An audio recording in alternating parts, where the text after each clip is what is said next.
ನಮಸ್ಕಾರ ಸ್ನೇಹಿತರೆ, welcome to domestic and global affairs channel. So ಬನ್ನಿ, ಜನವರಿ ತಿಂಗಳ ಸ್ಪರ್ಧಾ ವಿಜೇತ ಮ್ಯಾಗಝಿನ್ನ ಮುಂದುವರೆದ ಭಾಗವನ್ನು ನೋಡೋಣ. ಇದು ಭಾಗ 4 ಆಗಿರ್ತದೆ. ಯಾರೆಲ್ಲ ಪಾರ್ಟ್ 1, 2, 3 ವೀಕ್ಷಣೆ ಮಾಡಿಲ್ಲ, ಪ್ಲೇ ಲಿಸ್ಟ್ ಅಲ್ಲಿ ಇರ್ತದೆ, ಹೋಗಿ ನೋಡಿ. ಸೊ ಈ ದಿನದ ವಿಡಿಯೋನ ಶುರು ಮಾಡೋಕ್ಕಿಂತ ಮುಂಚೆ ನೀವೇನ ನಮ್ಮ ಚಾನಲ್ಗೆ ಸಬ್ಸ್ಕ್ರೈಬ್ ಆಗಿಲ್ಲ ಅಂತಂದ್ರೆ ದಯವಿಟ್ಟು ಸಬ್ಸ್ಕ್ರೈಬ್ ಆಗಿ, ಲೈಕ್ ಮಾಡಿ, ಕಮೆಂಟ್ ಮಾಡಿ ಮತ್ತು ಶೇರ್ ಮಾಡಿ. ಈ ದಿನದ ಮೊದಲನೇ ವಿಷಯ ಸಂವಿಧಾನಕ್ಕೆ ಸಂಬಂಧಿಸಿದ ಅಂಕಿ ಅಂಶಗಳನ್ನು ಕೊಟ್ಟಿದ್ದಾರೆ. ಸೊ ನಿಮ್ಮ ವೇರಿಯಸ್ ಎಕ್ಸಾಮಿನೇಷನ್ಸ್, KS ಆಗಿರ್ಬೋದು, commercial tax inspector, PSI, PC, group C, FTA, STA ಹಲವಾರು ಸ್ಪರ್ಧಾತ್ಮಕ ಪರೀಕ್ಷೆಗಳಿಗೆ ಉಪಯುಕ್ತವಾಗುವಂತಹ ಮಾಹಿತಿಗಳನ್ನು ಇದರಲ್ಲಿ ಕೊಟ್ಟಿದ್ದಾರೆ. ಹಾಗಾದರೆ ಕಂಟಿನ್ಯೂ ಮಾಡೋಣ. ಮೊದಲನೇದಾಗಿ, ಸಂವಿಧಾನ ರಚನಾ ಸಭೆಯ ಕರಡು ಸಮಿತಿಯ ಅಧ್ಯಕ್ಷರು ಮತ್ತು ಸಂವಿಧಾನದ ಶಿಲ್ಪಿ ಅಂತ ನಾವು ಡಾಕ್ಟರ್ BR ಅಂಬೇಡ್ಕರ್ ಅವರನ್ನ ಕರಿತೀರಿ. ಭಾರತ ಸಂವಿಧಾನದ ದಿನ ಅಂತ ನವೆಂಬರ್ 26ರಂದು ಆಚರಣೆ ಮಾಡಲಾಗ್ತದೆ. ಗಣತಂತ್ರದ ದಿನ ಅಥವಾ ಗಣರಾಜ್ಯೋತ್ಸವದ ದಿನ ಅಂತ ಜನವರಿ 26 ಆಚರಣೆ ಮಾಡಲಾಗ್ತದೆ. ಸಂವಿಧಾನದ ರಚನಾ ಸಭೆಯ ಅಧ್ಯಕ್ಷರು ಡಾಕ್ಟರ್ ಬಾಬು ರಾಜೇಂದ್ರ ಪ್ರಸಾದ್. ಇಲ್ಲಿ ಕನ್ಫ್ಯೂಸ್ ಆಗ್ಬಿಡಿ, ಸಂವಿಧಾನ ರಚನಾ ಸಭೆಯ ಕರಡು ಸಮಿತಿಯ ಅಧ್ಯಕ್ಷರು ಅಂತ ಕೇಳಿದ್ರೆ ಅಂಬೇಡ್ಕರ್, ಇಲ್ಲಿ ರಚನಾ ಸಭೆಯ ಅಧ್ಯಕ್ಷರು ಕೇಳಿದ್ರೆ ಡಾಕ್ಟರ್ ಬಾಬು ರಾಜೇಂದ್ರ ಪ್ರಸಾದ್. ಮುಂದೆ ಕಾನ್ಸ್ಟಿಟ್ಯೂಯೆಂಟ್ ಅಸೆಂಬ್ಲಿಗೆ ಸಂಬಂಧಿಸಿದ ಅಂಕಿಅಂಶಗಳನ್ನು ನೋಡೋದಾದ್ರೆ 1946ರ ಕ್ಯಾಬಿನೆಟ್ ಆಯೋಗ, ಕ್ಯಾಬಿನೆಟ್ ಕಮಿಷನ್ ಭಾರತಕ್ಕೆ ಬರ್ತದೆ. ಸೊ ಇದರ ಅಧ್ಯಕ್ಷತೆಯನ್ನ ಪೆಥಿಕ್ ಲಾರೆನ್ಸ್ ಅವರು ವಹಿಸಿಕೊಂಡಿರ್ತಾರೆ. ಹಲವಾರು ಗ್ರೂಪ್ C ಎಕ್ಸಾಮಿನೇಷನ್ ಅಲ್ಲಿ ಈ ಕ್ವೆಶನ್ ಅನ್ನ ಕೇಳಿದ್ದಾರೆ. ಕ್ಯಾಬಿನೆಟ್ ಆಯೋಗ ಭಾರತಕ್ಕೆ ಬಂದಂತ ವರ್ಷ ಆಗಿರುವುದು ಅಥವಾ 1946ರಲ್ಲಿ ಭಾರತಕ್ಕೆ ಬಂದಂತ ಕ್ಯಾಬಿನೆಟ್ ಕಮಿಷನ್ನ ಅಧ್ಯಕ್ಷತೆಯನ್ನ ವಹಿಸಿದವರು ಯಾರು ಅಂತ. ಮುಂದೆ ಈ ಸಂವಿಧಾನದ ರಚನಾ ಸಭೆಗೆ ನಿಗದಿಪಡಿಸಿದ ಒಟ್ಟು ಸದಸ್ಯರ ಸಂಖ್ಯೆ 389. ಇದರಲ್ಲಿ 296 ಬ್ರಿಟಿಷ್ ಇಂಡಿಯನ್ ಮತ್ತೆ 93 ಮಂದಿ ದೇಶೀಯ ಸಂಸ್ಥಾನಗಳಿಂದ ಆಯ್ಕೆಯಾಗುವಂತಹ ನಿಗದಿ ಮಾಡಿತ್ತು. ಸಂವಿಧಾನ ರಚನಾ ಸಭೆಯೇ ಒಳಗೊಂಡಂತ ಒಟ್ಟು ಸಮಿತಿಗಳನ್ನು ನೋಡೋದಾದ್ರೆ 22 10 ಪ್ರಮುಖ ಸಮಿತಿಗಳು ಮತ್ತು 12 ಉಪ ಸಮಿತಿಗಳನ್ನು ಒಳಗೊಂಡಿತ್ತು. ಸಂವಿಧಾನ ರಚನಾ ಸಭೆಗೆ ಸೇರಿದ ಒಟ್ಟು ಅಧಿವೇಶನಗಳನ್ನು ನೋಡೋದಾದ್ರೆ 11. ಮೊದಲ ಅಧಿವೇಶನ 1946 ಡಿಸೆಂಬರ್ 9ರಿಂದ 23ರವರೆಗೆ, ಕೊನೆಯ ಅಧಿವೇಶನ 1949ರಿಂದ ನವೆಂಬರ್ 13ರಿಂದ 26ರವರೆಗೆ ನಡೆದಿತ್ತು. ಮುಂದೆ ಸಂವಿಧಾನದ ರಚನಾ ಸಭೆಯ ಒಟ್ಟು ಸಮಾವೇಶಗಳ ದಿನಗಳನ್ನು ನೋಡೋದಾದ್ರೆ 166 ದಿನಗಳು. ಸಂವಿಧಾನ ರಚನೆಗೆ ತೆಗೆದುಕೊಂಡ ಕಾಲಾವಧಿ 2 ವರ್ಷ 11 ತಿಂಗಳು 18 ದಿನಗಳು. ಸಂವಿಧಾನ ರಚನಾ ಸಭೆಯಲ್ಲಿ ಭಾಗವಹಿಸಿದ ಮಹಿಳೆಯರ ಸಂಖ್ಯೆ 15. ಸೊ ಈ ಕ್ವೆಶನ್ ಅನ್ನ ಈಗ ಕಂಡಕ್ಟ್ ಮಾಡಿದಂತ ಕಮರ್ಷಿಯಲ್ ಟ್ಯಾಕ್ಸ್ ಇನ್ಸ್ಪೆಕ್ಟರ್ ಎಕ್ಸಾಮಿನೇಷನ್ ಅಲ್ಲಿ ಕೇಳಿದ್ರು. ಒಟ್ಟು ಮಹಿಳೆಯರ ಸಂಖ್ಯೆ ಎಷ್ಟಿತ್ತು ಅಂತ ಕೇಳಿದ್ರು. ಹಾಗಾಗಿ ಇತರ ಅಂಕಿಅಂಶಗಳನ್ನ ಕೇಳಬಹುದಾದಂತ ಸಾಧ್ಯತೆ ಇದೆ. ಹಾಗಾಗಿ ಒಂದು ಸತಿ ನೋಡ್ಕೊಳ್ಳಿ. ನಿಮ್ಗೆ ನೆನಪಿರಲ್ಲ ಅಂತಂದ್ರೆ ದ ಕಂಟಿನ್ಯೂಸ್ ರಿವಿಷನ್ 2-3 ಸತಿ ರಿವಿಷನ್ ಮಾಡಿದ್ರೆ ಆಟೋಮೆಟಿಕ್ ಆಗಿ ಈ ಮಾಹಿತಿಗಳು ತಲೆಯಲ್ಲಿ ಕೂರ್ತವೆ. ಮುಂದೆ ಮೂಲ ಸಂವಿಧಾನಕ್ಕೆ ಸಂಬಂಧಿಸಿದ ಅಂಕಿಅಂಶಗಳನ್ನ ನೋಡೋದಾದ್ರೆ, ಮೂಲ ಸಂವಿಧಾನ ಅಂದ್ರೆ ಫಸ್ಟ್ ವಿತೌಟ್ ಎನಿ ಅಮೆಂಡ್ಮೆಂಟ್ಸ್ ಆಗಿರ್ಬೋದು. ಆಗ ಮೊದಲನೇದಾಗಿ ಸಂವಿಧಾನದಲ್ಲಿ 22 ಪಾರ್ಟ್ಸ್ಗಳಿತ್ತು, ಮತ್ತೆ 395 ಆರ್ಟಿಕಲ್ಸ್ ಇತ್ತು, 8 ಶೆಡ್ಯೂಲ್ಗಳಿತ್ತು. ಪ್ರಸ್ತುತ ಈಗ ಇರುವಂತಹ ಸಂವಿಧಾನದಲ್ಲಿ 25 ಪಾರ್ಟ್ಸ್ಗಳಿದೆ, 470 ಆರ್ಟಿಕಲ್ಸ್ ಇದೆ, 12 ಶೆಡ್ಯೂಲ್ಗಳಿದೆ. ಮುಂದೆ ಸಂವಿಧಾನಕ್ಕೆ ಮಾಡಲಾದ ತಿದ್ದುಪಡಿಯ ಸಂಖ್ಯೆಗಳನ್ನು ನೋಡೋದಾದ್ರೆ 106 ಬಾರಿ ತಿದ್ದುಪಡಿಯನ್ನ ಮಾಡಲಾಗಿದೆ. ಮೊದಲ ತಿದ್ದುಪಡಿ 1951 ಜೂನ್ 18. ಇದು ಭೂ ಸುಧಾರಣೆಗೆ ಮತ್ತು 9ನೇ ಅನುಸೂಚಿಗೆ ಸಂಬಂಧಿಸಲಾಗಿದೆ. 106ನೇ ತಿದ್ದುಪಡಿ 2023ರ ಸೆಪ್ಟೆಂಬರ್ 28ರಂದು ರಾಷ್ಟ್ರಪತಿಯವರು ಅಂಕಿತ ಹಾಕಿ ಲೋಕಸಭೆ ಮತ್ತು ವಿಧಾನಸಭೆಗಳಲ್ಲಿ ಮಹಿಳೆಯರಿಗೆ, ನೋಡಿ ಇಲ್ಲಿ ಲೋಕಸಭೆ ಮತ್ತು ವಿಧಾನಸಭೆ, ರಾಜ್ಯಸಭೆಯಲ್ಲಿ ಇಲ್ಲ, ಮತ್ತೆ ವಿಧಾನ ಪರಿಷತ್ತಲ್ಲೂ ಇಲ್ಲ. ಈ ಲೋಕಸಭೆ ವಿಧಾನಸಭೆಯಲ್ಲಿ ಮಹಿಳೆಯರಿಗೆ 33% ಸ್ಥಾನ ಮೀಸಲು. ಈ ವಿಷಯಕ್ಕೆ ಸಂಬಂಧಿಸಿದೆ 106ನೇ ತಿದ್ದುಪಡಿ. ಆದರೆ ಅಮೆಂಡ್ಮೆಂಟ್ ಕೇಳಿದ್ರೆ 128ನೇ ಮಸೂದೆ. ಇದು ಮಸೂದೆ, ಇದು ಕಾಯ್ದೆ, ಇದು ಆಕ್ಟ್. ಓಕೆ, ಪಾಸ್ ಆಗಿ ಆಕ್ಟ್ ಆಗಿದೆ, ಇದು ಬಿಲ್. ಮುಂದೆ ಸಂವಿಧಾನ ಪ್ರಸ್ತಾಪನೆಗೆ ಸಂಬಂಧಿಸಿದಂತ ಅಂಕಿ ಅಂಶಗಳನ್ನ ನೋಡೋದಾದ್ರೆ, ಮೂಲ ಪ್ರಸ್ತಾಪನೆಯಲ್ಲಿದ್ದ ಪದಗಳ ಸಂಖ್ಯೆ 8. ಭಾರತದ ಪ್ರಜೆಗಳಾದಂಥ ನಾವು ಸಾರ್ವಭೌಮ, ಪ್ರಜಾಸತ್ತಾತ್ಮಕ, ಗಣತಂತ್ರ, ನ್ಯಾಯ, ಸ್ವತಂತ್ರ, ಸಮಾನತೆ, ಭ್ರಾತೃತ್ವ. ಪ್ರಸ್ತಾಪನೆಯಲ್ಲಿರುವ ಪ್ರಸ್ತುತ ಪದಗಳ ಸಂಖ್ಯೆ 11. ಹಾಗಾದ್ರೆ 3 ಪದಗಳನ್ನ 42ನೇ ಸಂವಿಧಾನದ ತಿದ್ದುಪಡಿ 1976ರಲ್ಲಿ ಸೇರ್ಪಡೆ ಮಾಡಲಾಗ್ತದೆ. ಅದು ಯಾವ್ಯಾವು ಅಂತಂದ್ರೆ ಸಮಾಜವಾದಿ, ಜಾತ್ಯತೀತತೆ, ಐಕ್ಯತೆ. ಮುಂದೆ ಕೇಂದ್ರ ಮತ್ತು ಭೂ ಪ್ರದೇಶಗಳಿಗೆ ಸಂಬಂಧಿಸಿದ ಅಂಕಿ ಅಂಶಗಳನ್ನು ನೋಡೋದಾದ್ರೆ, ಬ್ರಿಟಿಷ್ ಇಂಡಿಯಾದಲ್ಲಿ ಅಸ್ತಿತ್ವದಲ್ಲಿದ್ದ ರಾಜ್ಯಗಳು 79 ರಾಜ್ಯಗಳು. ಅದನ್ನ ಎ ವರ್ಗ ಮತ್ತೆ ಬಿ ವರ್ಗ ಮತ್ತೆ ಸಿ ವರ್ಗ ಮತ್ತೆ ಡಿ ವರ್ಗ ಅಂತ ವಿಂಗಡಣೆ ಮಾಡಲಾಗ್ತದೆ. ಎ ವರ್ಗ ಅಂತಂದ್ರೆ ಬ್ರಿಟಿಷ್ ಪ್ರಾಂತದ ರಾಜ್ಯಗಳು, ಬಿ ವರ್ಗ ಅಂತಂದ್ರೆ ದೇಶೀಯ ಸಂಸ್ಥಾನಗಳು, ಸಿ ವರ್ಗ ಅಂತಂದ್ರೆ ಚೀಫ್ ಕಮಿಷನರ್ಗಳ ಆಳ್ವಿಕೆ, ಡಿ ವರ್ಗ ಅಂತಂದ್ರೆ ಅಂಡಮಾನ್ ನಿಕೋಬಾರ್ ದ್ವೀಪ. ಸೊ ಎ ಮತ್ತೆ ಬಿ ವರ್ಗದಲ್ಲಿ ತಲಾ 9 ರಾಜ್ಯಗಳನ್ನ ನಾವು ಕಾಣಬಹುದು. ಸಿ ವರ್ಗದಲ್ಲಿ 10 ರಾಜ್ಯಗಳು, ಡಿ ವರ್ಗದಲ್ಲಿ ಅಂಡಮಾನ್ ನಿಕೋಬಾರ್ ಒಂದೇ ಒಂದು ರಾಜ್ಯ. 1956ರ ನವೆಂಬರ್ 1ರಂದು ಭಾರತದಲ್ಲಿ ರಾಜ್ಯಗಳ ಮತ್ತು ಕೇಂದ್ರಾಡಳಿತ ಪ್ರದೇಶಗಳನ್ನು ನೋಡೋದಾದ್ರೆ 14 ರಾಜ್ಯಗಳು, 6 ಕೇಂದ್ರಾಡಳಿತ ಪ್ರದೇಶಗಳು. 1956ರಲ್ಲಿ ರಾಜ್ಯ ಪುನರ್ರಚನೆಗೊಂಡಾಗ ಮೈಸೂರು ರಾಜ್ಯದಲ್ಲಿದ್ದ ಜಿಲ್ಲೆಗಳ ಸಂಖ್ಯೆ 19 ಜಿಲ್ಲೆ. ಭಾರತದಲ್ಲಿ ಪ್ರಸ್ತುತವಾಗಿ ರಾಜ್ಯಗಳ ಸಂಖ್ಯೆ ಮತ್ತು ಕೇಂದ್ರಾಡಳಿತ ಪ್ರದೇಶದ ಸಂಖ್ಯೆಯನ್ನು ನೋಡೋದಾದ್ರೆ ಒಟ್ಟು 28 ರಾಜ್ಯಗಳು ಮತ್ತು 8 ಕೇಂದ್ರಾಡಳಿತ ಪ್ರದೇಶಗಳನ್ನ ನಾವು ಕಾಣಬಹುದು. ಮುಂದೆ 1956ರ ರಾಜ್ಯ ಪುನರ್ರಚನಾ ಕಾಯ್ದೆ ಅನ್ವಯ 1956ರಲ್ಲಿ ರಚನೆಯಾದ ವಲಯ ಮಂಡಳಿಗಳ ಸಂಖ್ಯೆ 5. ಪ್ರಸ್ತುತ ವಲಯ ಮಂಡಳಿಗಳ ಸಂಖ್ಯೆ 6. ಉತ್ತರ ವಲಯ ಮಂಡಳಿ, ಕೇಂದ್ರ ವಲಯ ಮಂಡಳಿ, ಪಶ್ಚಿಮ ವಲಯ ಮಂಡಳಿ, ದಕ್ಷಿಣ ವಲಯ ಮಂಡಳಿ. ಈ ದಕ್ಷಿಣ ವಲಯ ಮಂಡಲದಲ್ಲಿ ನಮ್ಮ ಕರ್ನಾಟಕ ಬರ್ತದೆ. ಪೂರ್ವ ವಲಯ ಮಂಡಳಿ, ಈಶಾನ್ಯ ವಲಯ ಮಂಡಳಿ. ಇದನ್ನ 1971ರಲ್ಲಿ ಸಂಸತ್ ಕಾಯ್ದೆಯ ಮೂಲಕ 6ನೇ ವಲಯ ಮಂಡಳಿಯಾಗಿ ಸೇರ್ಪಡೆ ಮಾಡಲಾಗಿತ್ತು. ಝೋನ್ಸ್ ಅಂತ ನಾವೇನ್ ಕರಿತೀವಿ ಅದು. Okay, zonal commissions or zonal councils. So north, central, east, west, south, ಇದು ನಾರ್ತ್ ಈಸ್ಟ್. ಮುಂದೆ ಭಾರತದ ಅಂದ್ರೆ ಇಲ್ಲಿ ಇನ್ನೊಂದು ವಿಷಯ ಹೇಳ್ಬೇಕಂದ್ರೆ 1956ರಲ್ಲಿ ಈ ಸ್ಟೇಟ್ ರಿಆರ್ಗನೈಸೇಷನ್ ಕಮಿಷನ್ ಮೂಲಕ, ಈ ಆಕ್ಟ್ ಮೂಲಕ ರಚನೆಯಾಗಿದ್ದು 5. ಅದ್ಯಾವುದು ಅಂತಂದ್ರೆ north, south, central, east, west. ಈ ನಾರ್ತ್ ಈಸ್ಟ್ ಅನ್ನು ಬಂದ್ಬಿಟ್ಟು 1971ರಲ್ಲಿ ರಚನೆಯಾಗಿದ್ದಂತ ಮತ್ತೆ ಸೇರ್ಪಡೆಗೊಂಡಂತ 6ನೇ ವಲಯ ಆಗಿರ್ತದೆ. ಮುಂದೆ ಭಾರತದ ಪೌರತ್ವ ಪಡೆದ ವಿದೇಶಿಯರಿಗೆ ಮೂಲಭೂತ ಹಕ್ಕುಗಳು. ಏಕ ಪೌರತ್ವದ ಪರಿಕಲ್ಪನೆಯನ್ನ ನಾವು ಬ್ರಿಟನ್ ಸಂವಿಧಾನದಿಂದ ಎರವಲು ಪಡೆದುಕೊಂಡಿದ್ದೇವೆ. ಭಾರತದ ಪೌರತ್ವ ಇದು ಭಾಗ 2ರಲ್ಲಿ ಉಲ್ಲೇಖ ಮಾಡಲಾಗಿದೆ.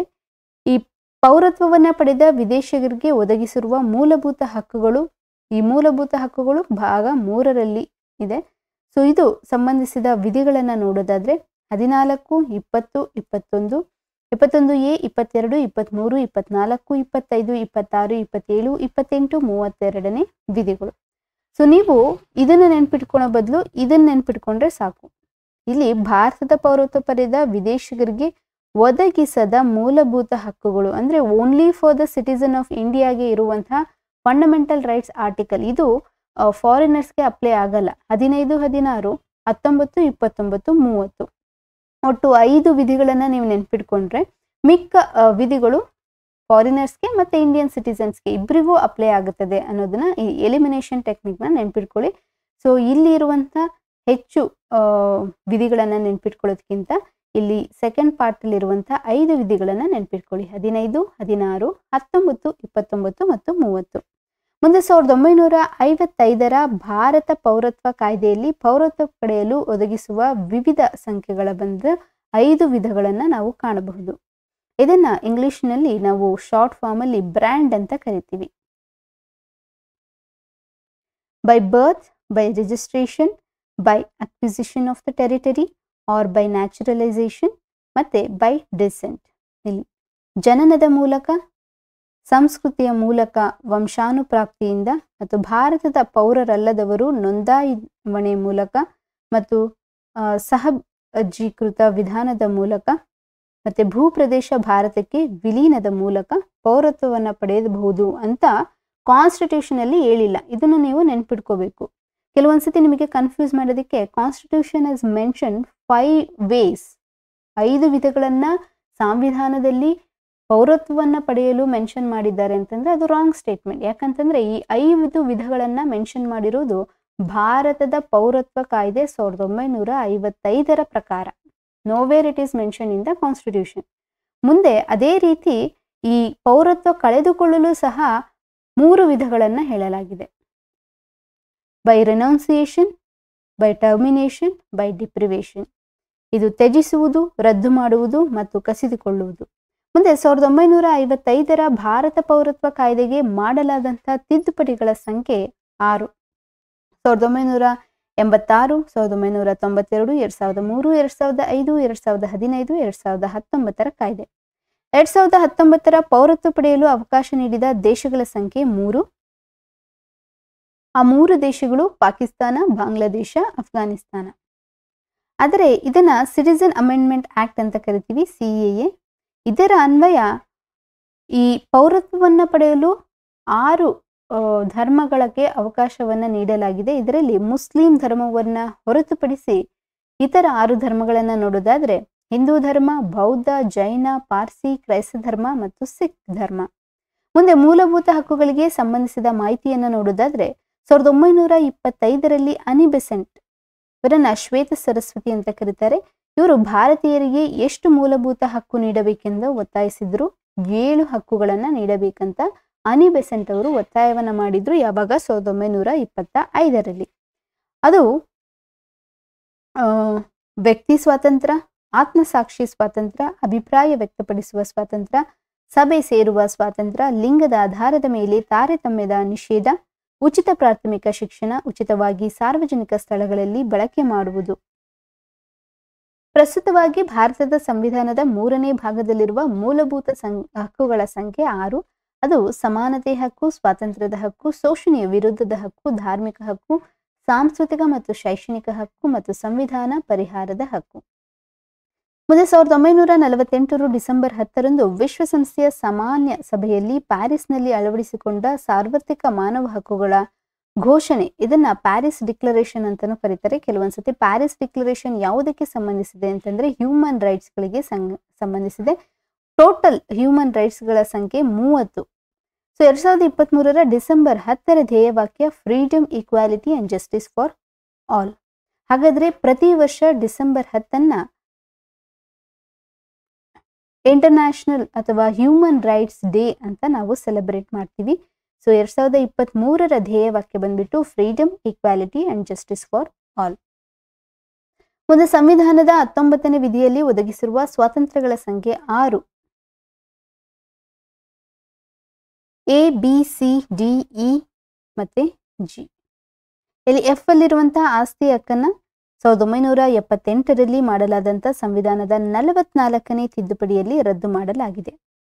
ಹಾಗಾದ್ರೆ ಉಳಿದಿರುವಂತಹ ಸ್ವಾತಂತ್ರ್ಯಗಳು ಯಾವ್ಯಾವು ಅಂತ ನೋಡೋದಾದ್ರೆ ವಾಕ್ ಸ್ವಾತಂತ್ರ್ಯದ ಮತ್ತು ಅಭಿವ್ಯಕ್ತಿ ಸ್ವಾತಂತ್ರ್ಯದ ಹಕ್ಕು, ಶಾಂತಿಯಿಂದ ಮತ್ತು ನಿರಾಯುಧರಾಗಿ ಸಭೆ ಸೇರುವ ಹಕ್ಕು, ಮತ್ತೆ ಸಂಸ್ಥೆಗಳನ್ನ ಅಥವಾ ಸಂಘಗಳನ್ನ ಅಥವಾ ಸಹಕಾರ ಸಂಘಗಳನ್ನ ರಚಿಸುವ ಹಕ್ಕು, ಭಾರತದ ಭೂಪ್ರದೇಶದಲ್ಲಿ ಅಬಾಧಿತವಾಗಿ ಸರ್ವತ್ರ ಸಂಚಾರ ಮಾಡುವ ಹಕ್ಕು ಮತ್ತು ಭಾರತದ ಭೂಪ್ರದೇಶದಲ್ಲಿ ಯಾವುದೇ ಭಾಗದಲ್ಲಿ ವಾಸ ಮಾಡುವ ಮತ್ತು ನೆಲೆಸುವ ಹಕ್ಕು, ಮತ್ತೆ ಯಾವುದೇ ವೃತ್ತಿಯನ್ನ ನಡೆಸುವ ಅಥವಾ ಕಸುಬನ್ನ, ವ್ಯಾಪಾರವನ್ನ ಅಥವಾ ವ್ಯವಹಾರವನ್ನ ನಡೆಸುವ ಹಕ್ಕನ್ನ ಭಾರತದ ಪ್ರಜೆಗಳಲ್ಲಿ 19ನೇ ಆರ್ಟಿಕಲ್ನಲ್ಲಿ ಸಂವಿಧಾನದ 3ನೇ ಭಾಗದಲ್ಲಿರುವಂತಹ ಫಂಡಮೆಂಟಲ್ ರೈಟ್ಸ್ ಕೆಳಗಡೆ ಕೊಡಲಾಗಿದೆ.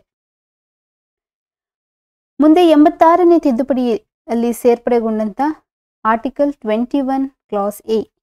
ಇದರ ಅನ್ವಯ ಉಚಿತ ಮತ್ತು ಕಡ್ಡಾಯ ಶಿಕ್ಷಣವನ್ನ ಪಡೆಯುವ ಮೂಲಭೂತ ಹಕ್ಕನ್ನಾಗಿ ಅವಕಾಶ ಹೊಂದಿರುವ ಮಕ್ಕಳ ವಯೋಮಿತಿಯನ್ನ 6ರಿಂದ 14 ವರ್ಷದೊಳಗೆ ಮಕ್ಕಳು.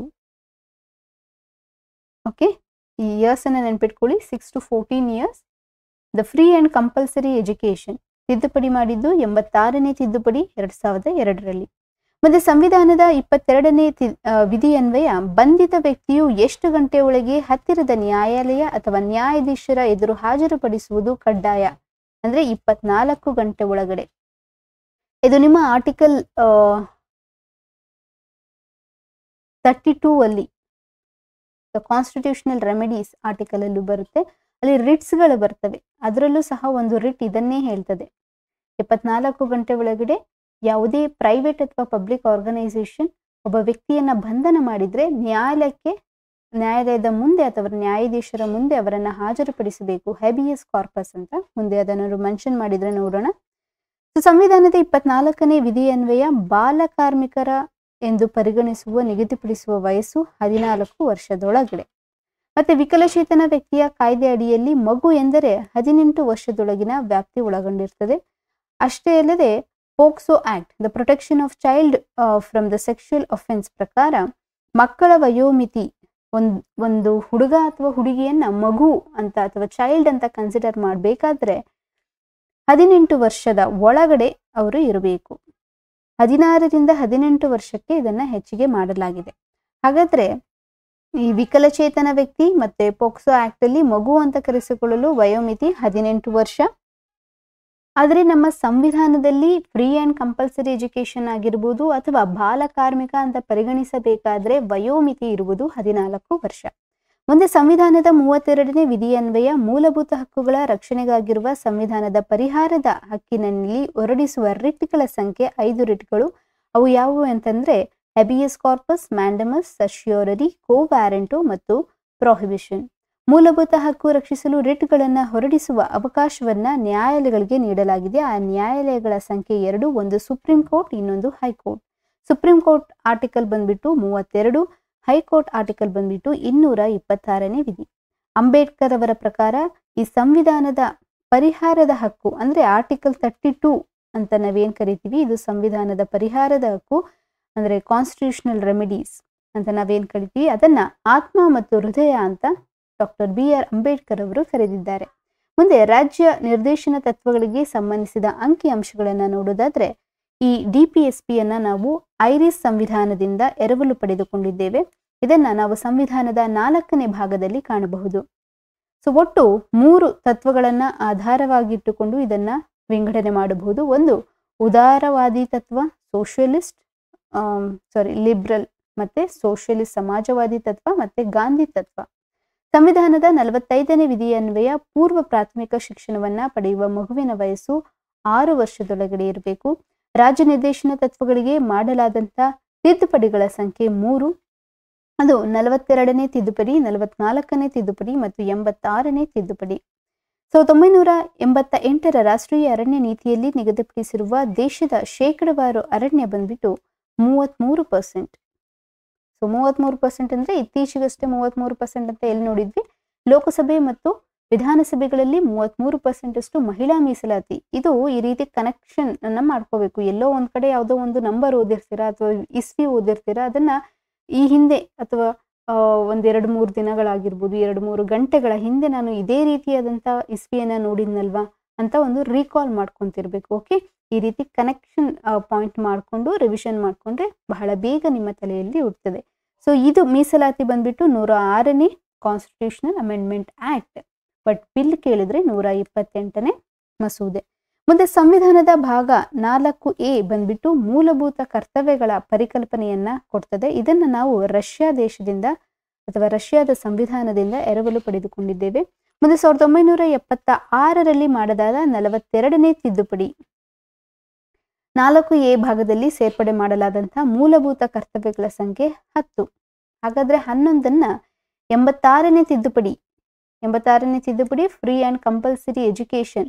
ಈ ಎಜುಕೇಶನ್ ಕೊಡಿಸುವಂತ 6ರಿಂದ 14 ವರ್ಷದೊಳಗಿನ ಮಕ್ಕಳಿಗೆ ನೀಡಬೇಕಾದಂತ ಉಚಿತ ಮತ್ತು ಕಡ್ಡಾಯ ಶಿಕ್ಷಣದ ಜವಾಬ್ದಾರಿಯನ್ನ ಪೋಷಕರು ಅಥವಾ ಪಾಲಕರು ಹೊಂದಿರ್ತಾರೆ ಅನ್ನುವಂಥ ಒಂದು ಕರ್ತವ್ಯವನ್ನ ಈ ಸಂವಿಧಾನದ ತಿದ್ದುಪಡಿಯಲ್ಲಿ ಮೂಲಭೂತ ಕರ್ತವ್ಯಗಳ ಭಾಗಕ್ಕೆ ಸೇರ್ಪಡೆ ಮಾಡಲಾಗ್ತದೆ. ಹಾಗಾದ್ರೆ ಮೂಲಭೂತ ಕರ್ತವ್ಯಗಳನ್ನ ಸಂವಿಧಾನಕ್ಕೆ ಸೇರ್ಪಡೆ ಮಾಡಲಾದಂಥ ತಿದ್ದುಪಡಿ 42ನೇ ತಿದ್ದುಪಡಿ. ಪ್ರಸ್ತುತ ಮೂಲಭೂತ ಕರ್ತವ್ಯಗಳ ಸಂಖ್ಯೆ 11. ಮೂಲಭೂತ ಕರ್ತವ್ಯಗಳ ಸೇರ್ಪಡೆಗೆ ಶಿಫಾರಸು ಮಾಡಲು ಸರ್ದಾರ್ ಸ್ವರ್ಣ ಸಿಂಗ್ ಸಮಿತಿಯನ್ನ ಸರ್ಕಾರ ನೇಮಕ ಮಾಡಿರ್ತದೆ. ಇದೂ ಸಹ ನಿಮ್ಮ CETI ಎಕ್ಸಾಮಿನೇಷನ್ ಅಲ್ಲಿ ಕೇಳಿದ್ರು. ಯಾವ ಸಮಿತಿಯನ್ನ ಸರ್ಕಾರ ನೇಮಕ ಮಾಡಿತ್ತು? ಮೂಲಭೂತ ಕರ್ತವ್ಯಗಳನ್ನ ಶಿಫಾರಸು ಮಾಡಲು ಸ್ವರ್ಣ ಸಿಂಗ್ ಕಮಿಟಿ. ಮುಂದೆ ಭಾರತದ ರಾಷ್ಟ್ರಪತಿಗಳಿಗೆ ಸಂಬಂಧಿಸಿದ ಮಾಹಿತಿಯನ್ನ ನೋಡೋದಾದ್ರೆ, ರಾಷ್ಟ್ರಪತಿಗಳ ಹುದ್ದೆ ಖಾಲಿಯಾದ 6 ತಿಂಗಳ ಒಳಗೆ ಕೇಂದ್ರ ಚುನಾವಣಾ ಆಯೋಗ ಈ ಹಿಂದಿನ ಕ್ಲಾಸಲ್ಲಿ ನೋಡಿದ್ವಿ. ಕೇಂದ್ರ ಚುನಾವಣಾ ಆಯೋಗ ಸ್ಥಾಪನೆಯಾದಂಥ ವರ್ಷ 1950 ಜನವರಿ 25. ಸೊ ಜನವರಿ 25 ನಾವು ವೋಟರ್ಸ್ ಡೇ ಅಂತ ಸೆಲೆಬ್ರೇಟ್ ಮಾಡ್ತೀವಿ ಪ್ರತಿ ವರ್ಷ. ಇದನ್ನ ಕಮೆಂಟ್ ಮಾಡಿ ಅಂತ ಕೇಳಿದ್ವಿ, ಒಬ್ಬ ವಿದ್ಯಾರ್ಥಿ ಕಮೆಂಟ್ ಮಾಡಿದ್ರು, ವೆರಿ ಗುಡ್. ಇದನ್ನ ಚುನಾವಣೆ ನಡೆಸಬೇಕಾಗ್ತದೆ. ಅಂದ್ರೆ ರಾಷ್ಟ್ರಪತಿ ಹುದ್ದೆ ಖಾಲಿಯಾದ 6 ತಿಂಗಳ ಒಳಗಡೆ election commission of India election ಅನ್ನ ನಡೆಸಿ ಆ ಹುದ್ದೆಯನ್ನ ಭರ್ತಿ ಮಾಡಬೇಕು ಅನ್ನುವಂಥದ್ದು. ನೆಕ್ಸ್ಟ್, ರಾಷ್ಟ್ರಪತಿಗಳ ಹುದ್ದೆಗೆ ಸ್ಪರ್ಧಿಸುವ ಅರ್ಹತಾ ವಯಸ್ಸು ನೋಡೋದಾದ್ರೆ 35 ವರ್ಷ. ರಾಷ್ಟ್ರಪತಿ ಅಧಿಕಾರಾವಧಿ 5 ವರ್ಷಗಳು. ಅಧಿಕಾರ ಸ್ವೀಕಾರ ಮಾಡಿದ ದಿನದಿಂದ ಇದನ್ನ ಪರಿಗಣನೆ ಮಾಡಲಾಗ್ತದೆ.